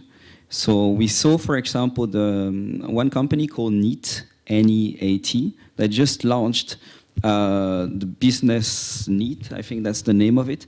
And what they do, actually, they try to cater all these companies that are a bit left by the banks, like all these entrepreneurs that wants to get a bank account has to wait for months. And basically what they do, they are fully compliant with Hong Kong authorities, and they shorten the process, and they can get you an account open within 7 days. So we can really see that the startup scene is helping, and fintech are actually really helping on the bank account opening. Another thing that is actually good to notice is that this is done with traditional banks. So it's not just a reactions against bank, but it's a partnership with the bank. So this fintech company, for example, has a bank account with ICBC, which is the biggest bank in the world now, if I don't mistake. And the corporate service is built on Standard Chartered. So they actually partner with existing banks to make it happen. So it's really interesting, I think. So that was for the banks. So we see really something, they just launched this month, actually. I was one of the speakers to their soft launch for the beta version. And I think we will see more of that in the future. So I'm quite happy to see that this is improving. Related to your second question, so the CRS. So if you are not familiar with the CRS is the Common Reporting Standard from OECD. And it's a OECD initiative. And the whole idea is that around 100 countries will actually start to make automatic exchange of financial information amongst them. And these will help to fight, again, money laundering, terrorism financing, and also tax evasion, illegal tax evasion. So again, it's a good thing, but this again will have some implication on entrepreneurship, and not only in Hong Kong, but in the whole Southeast Asia region. So what is happening is that there is a new type of entrepreneurs that digital economy helped to emerge. It's called the digital nomads. I don't know if you are familiar with that, but these are people that generally they will come from Europe, US, South America as well, and they come to Southeast Asia to do their business. As they run digital businesses, they can work from anywhere around the world. So some of them establish themselves in the Philippines, in Vietnam, in Thailand, etc. Some decide to just go 3 months somewhere, 3 months somewhere else. Now, this new CRS, what will happen is that most of the time, those digital nomads don't have a clear status of residency. So they are not resident of Thailand, they are not resident of Vietnam. They come as a tourist. They are in a really gray area, even for their own country. They believe, the digital nomads believe they are they are resident of nowhere. But the truth is most of their countries actually consider them as resident, but they are tourists. So with the new CRS, and I would say the end of bank secrecy in a way, these countries will start to receive a lot of informations from the bank saying, hey, look, this person has a bank account in Hong Kong or in Singapore, and well, it's up to you to do whatever you want with it, but now you know. And as they don't have clear residency status, they may be in trouble. So the opportunity here is for Southeast Asian country to help those people, because there are plenty of them and they are contributing to the local economy as well, to actually clarify their status, giving them a digital entrepreneur's visa, for example, so that they could be resident of the Philippines, resident of Thailand, resident of Myanmar, if you guys want as well, or Indonesia, because there's plenty of them in Bali, for example, and get them as part of the community, make them pay some tax as well on their incomes, and really give them a proper status, because obviously they are not resident of their country anymore, but they are not resident of nowhere neither. So I think helping to clarify this gray area will be beneficial for everybody, for the country that will host them, and also for the digital nomads themselves. Yeah. Thank you so much on that one. I think I moved into Thailand as a digital nomad myself, now hopefully based over here, but can echo with that one. It's a growing market, and Southeast Asia is one of the booming as well. So I think, and also like echoing that, it's really that, especially with the Sustainable Development Goals as the background, and also really opening these markets on young people, digital, as she was mentioning, as digital economy and young people. So there's a lot to be done, but it's also opening new avenues of working. So especially for governments, so like digital entrepreneurs can be a way of really engaging for the development and also other beneficial as well. Thank you for that. And they create jobs as well locally. I mean, the reason they do that obviously is to get a good structure for the company, let's say in Singapore or Hong Kong, because that's what they know at the moment, and then enjoy a lifestyle that is pretty good in Southeast Asia, but also provide job to Southeast Asians. That's true. So it's also a good thing for the countries themselves. Yeah, and also on the reverse knowledge coming back to the country, especially with that expertise as well. That's super good. Yeah, so I know that we with the timing was we are challenged right now. So what we do is that we'll open for 2-3 questions, and then couple that one with our sort of last comments from the panel. So we'll merge them both together. So we'll raise for about 2-3 questions together. Anyone who has some questions, especially from the government, it's very rare to hear anything from their side. Anything you want to have any queries? Anyone?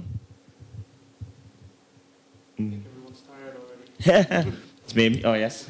No, if you could, you have mentioned about a digital nomad.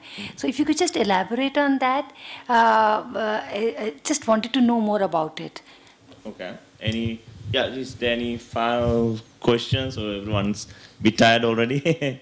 But obviously you can grab them soon after they leave the podium, not in the official capacity. So we'll also make it a round of our final comments and statements as well, starting from you, digital nomads, and your final statements. Yeah, so just to clarify, digital nomads are actually people that work digitally. So they can be affiliate marketeers, they can develop do web development, for example, they can be writers, they could do an e-commerce with Amazon, for example, because you can have your stock in Amazon, so you don't have to manage your inventory from a really specific location. Amazon does it for you. So when they do this kind of businesses, what's happening is that they don't need to be in one place. They can operate from anywhere around the world. So some people decide to leave their country and go. In Southeast Asia, it's quite a popular place, like Bali, Saigon, Cebu, Thailand, like Bangkok is a popular place as well, Chiang Mai, Phuket, etc. I mean, I won't cite all of them, but it's really common for them to come here and basically live at a lower cost because they are starting. So by living here, they don't have the same cost as the one they will have in US or in Europe, and they can actually start a business here or grow it here. Now, their motivation can be, there's twofold in their motivation. One of them could be to be in a place that is good for them because they, as I just mentioned before, the cost of living is lower. They have access to more staff here at a lower price as well, and they can really grow the business. Another motivation could be to lower the tax because, I mean, in Western country, the tax are much higher than here. So this we have to recognize it as well. And so that's what they do. Now, why we call them nomad is because many of them tend to move from one place to another. They stay 3 months somewhere, 3 months somewhere else, and for two reasons. One being that they don't have visa, so they can only be tourists. So they have to leave the country. And the second reason is due to international tax law, and they believe that if they don't stay 3 months somewhere, they won't be taxed in this place. It's much more complicated than that, but that's a common belief amongst nomads. So yeah, I hope it's clarified the terminology. Yes, we can start the final sort of comments on that. Can add to some aspect of digital nomads like in Thailand, what are we working on right now? Like we also see that it's important. Thailand try to issue what we call smart visa, try to get effective in January, and we have startups, we have investors, we have those kind of things with the new visa that you don't have to get the work permit to work in Thailand. And we try to deal with this issue as well about digital nomads. It's still, the system is not allowing us to do it easily, but we know that it's a very, very big population growing right now. Like in Chiang Mai, we estimate that they have about 3,000 nomads only in Chiang Mai. And once there are immigration officers, they storm into a co-working space and try to catch those kind of things, those kind of people that they are actually creating values as they also live and work and those kind of things. So we are for Startup Thailand, we are start with a few initiatives to working with them as well. Like we setting up what we call co-founder clubs in Chiang Mai that try to bridge together between nomads and the local entrepreneurs, because we still also need some that in the up countries, not in Bangkok, there are always lack of mentors and people with experience. So we try to match up people, not just like the nomads. They already have the community themselves, and then local on one side. So we try to bring them together. And starting this year, we have things called like a project called Co-founder Clubs to learn that. So I think the final statement, right? You said, I think it's very important that we are now in the 21st century with in the digital world, working with the digital entrepreneurs, but we are pretty much still in the same old system. Like the system that the infrastructure that we use today is still the one that we developed, 10 years ago, 20 years ago. So they cannot cope with the changing behavior of entrepreneurs and also the youth as well. Like in Thailand, the curriculum that we use in the university and schools are the one that not really up to date.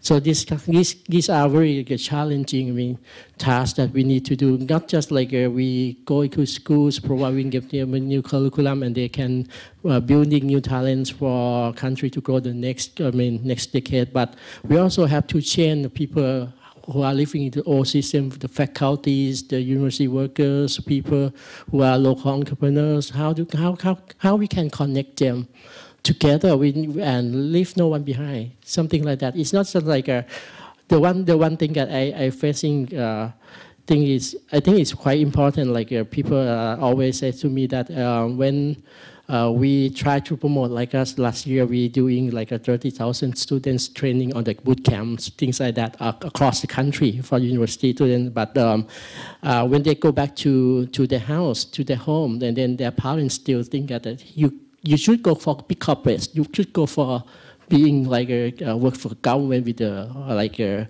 jobs that are very secure. So this kind of thing, not just like thinking about promoting youth to think critically, innovatively, creatively, but also how we can change all the whole system to get the people, the society, see what is going to be the next, the future of the country, the future of the region, the future of the world. This is what is important. Is the whole ecosystem has to work in concentrate, have to work simultaneously to try to change the society together. Otherwise, we cannot move the whole society together to the next phase. Yeah. Okay. Well, Myanmar have challenge and opportunity. So challenge is we are facing one of the big challenge, is all the international is well aware that is this Rohingya issue. So this is one of the challenge that is how the digital economy, how the digital things can help. So we are trying to help this issue to the government because it's thing that is everybody say is 500,000 people escaped from Myanmar. But still we have almost 2 million people inside the Myanmar. But there's a lot of people didn't aware of this. So that's why what we are doing right now, we are exploring the latest technology of the blockchain. So government is now doing national verification process. So they are trying to interview who is your family, how many years you stayed before, is 15 years. Some people have 15 years, 30 years. They live in Myanmar before, but they have no identity card. They have no IC card. So that's why government is trying to do a national verification process. So in the latest technology, what we're going to do is the blockchain technology. If we put everybody, these people, the immigrant people in the blockchain technology, so easily we can trace. And if we can give the public key to the wall, so the wall can see who are they. And where are these people? Who are these people working? And another thing is a lot of international aid want to donate the money to that people. And this is also maybe if you can use another technology that if you can use the latest, the digital coin. Yeah. So if they can they can reach to the end user level.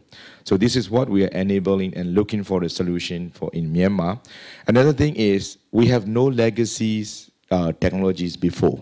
So that is a good opportunity that is we can leapfrog the latest technology. In the payment industry, what we are doing right now is we don't use a card and from the cash base, and we are leapfrog to the mobile payment. So this is also the opportunities in Myanmar. So what the key taking point is we really hoping toward Myanmar to be the digital economy in the next 5-year term. So it means that is really all our young entrepreneur is our job to do the digital economy and in ASEAN level. So thank you.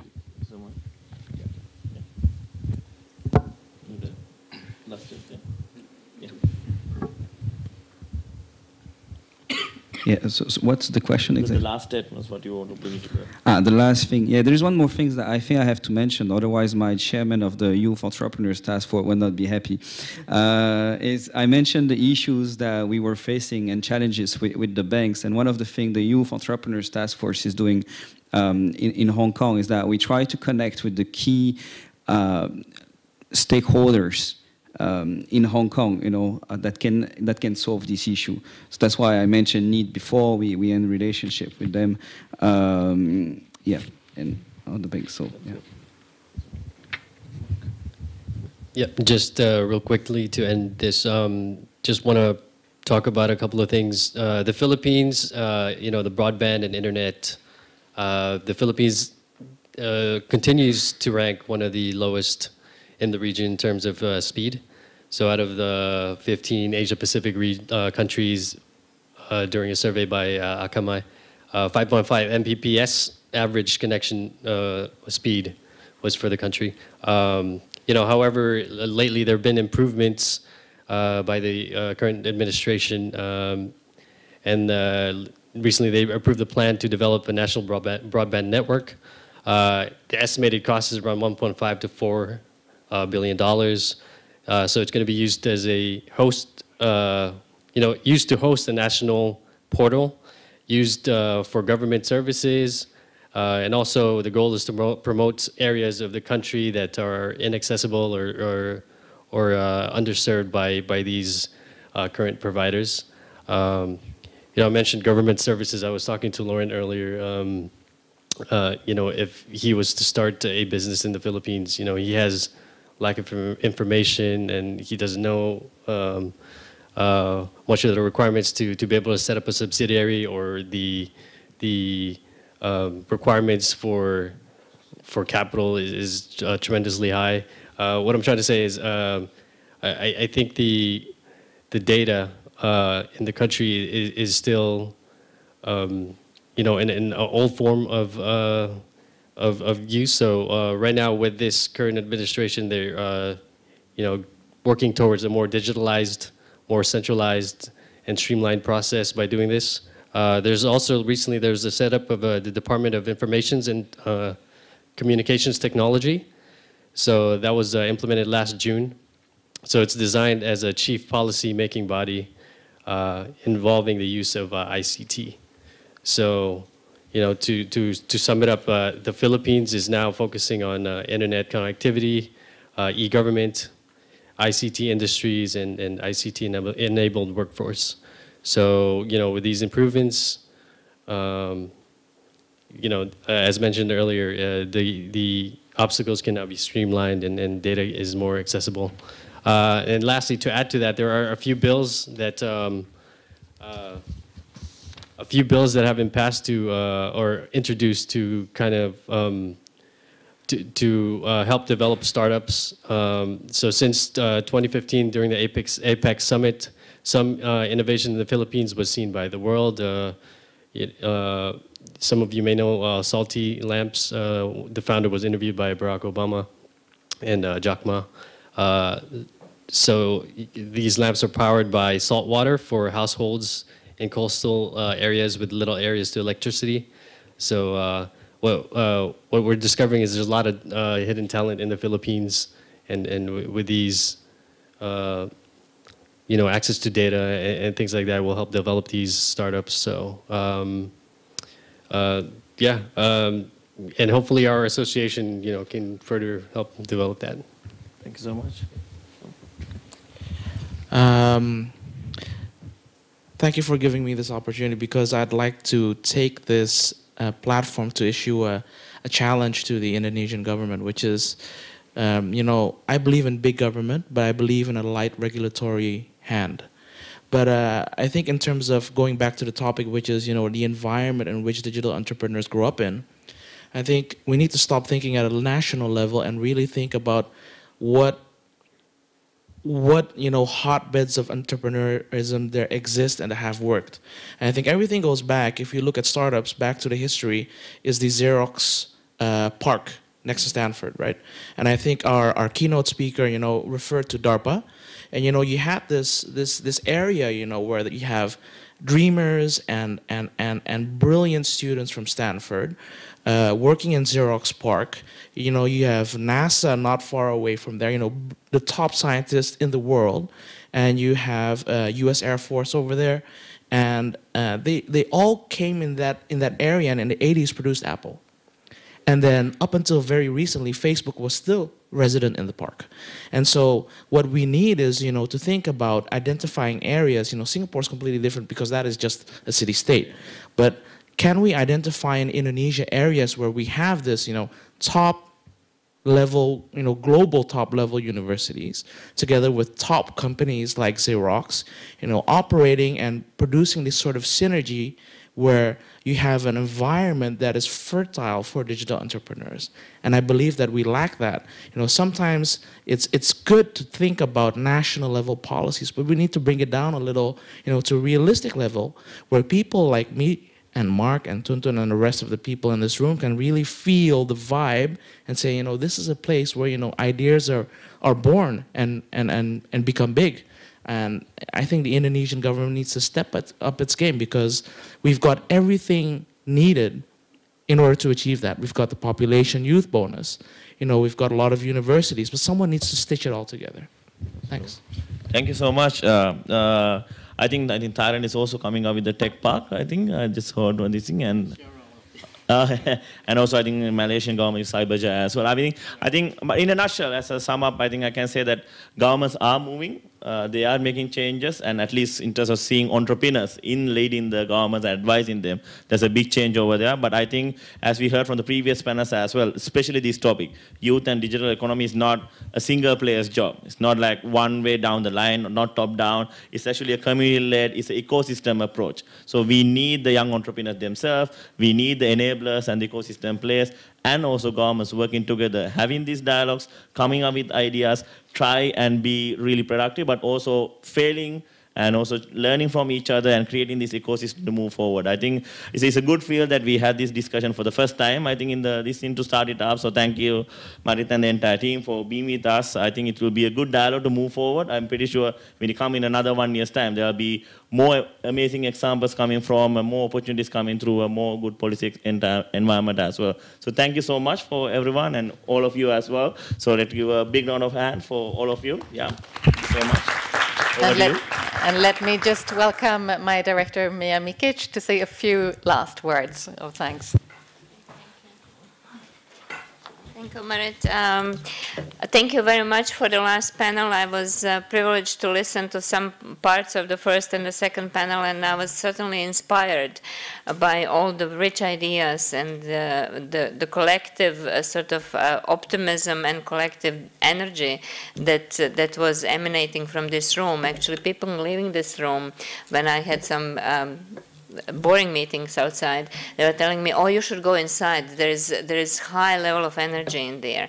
And I hope I can lock, you know, I would hope to lock you in here to leave you here as a battery to operate our own operations for the next year. But I know I can't do that.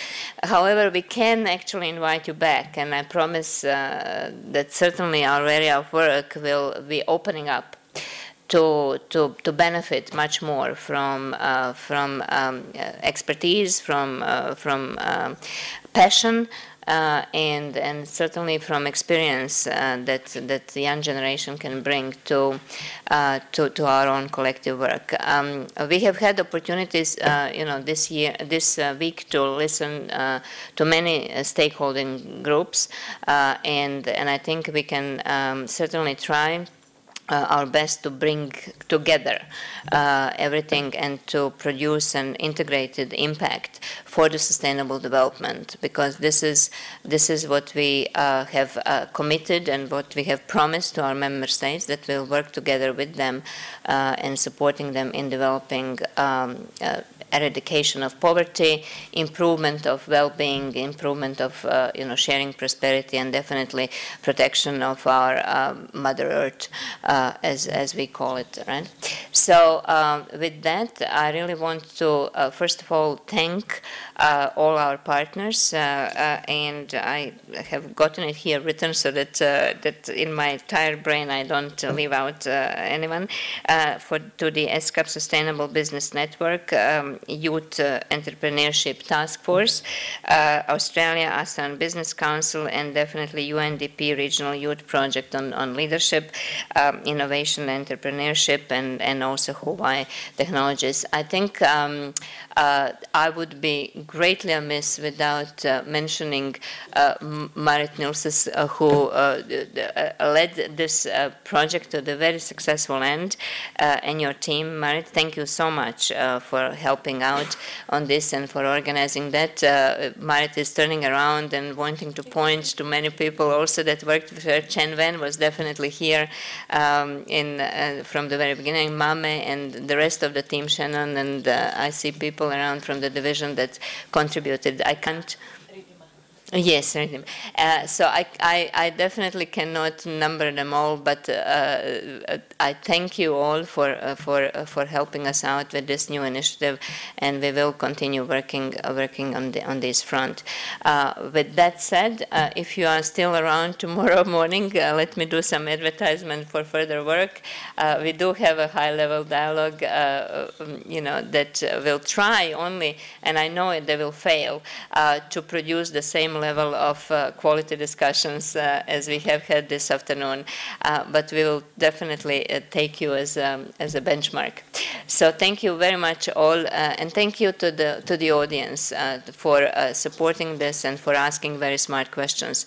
That you contributed definitely to that, and I see the group of students from Thammasat persevering here. I hope you have had good experience and that you will come back as young entrepreneurs to contribute in next years to come in our dialogues.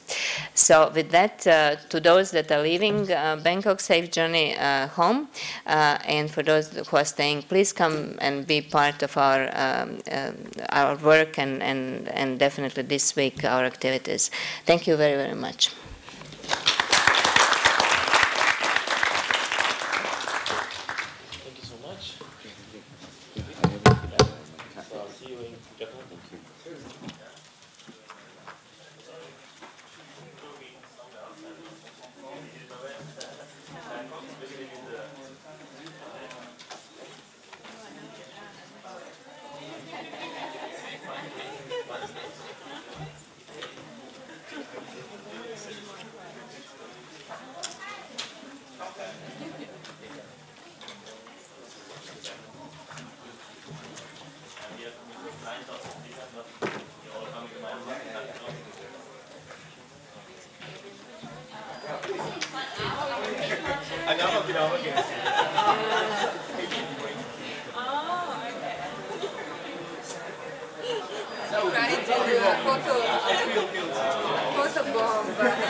I feel guilty. Go.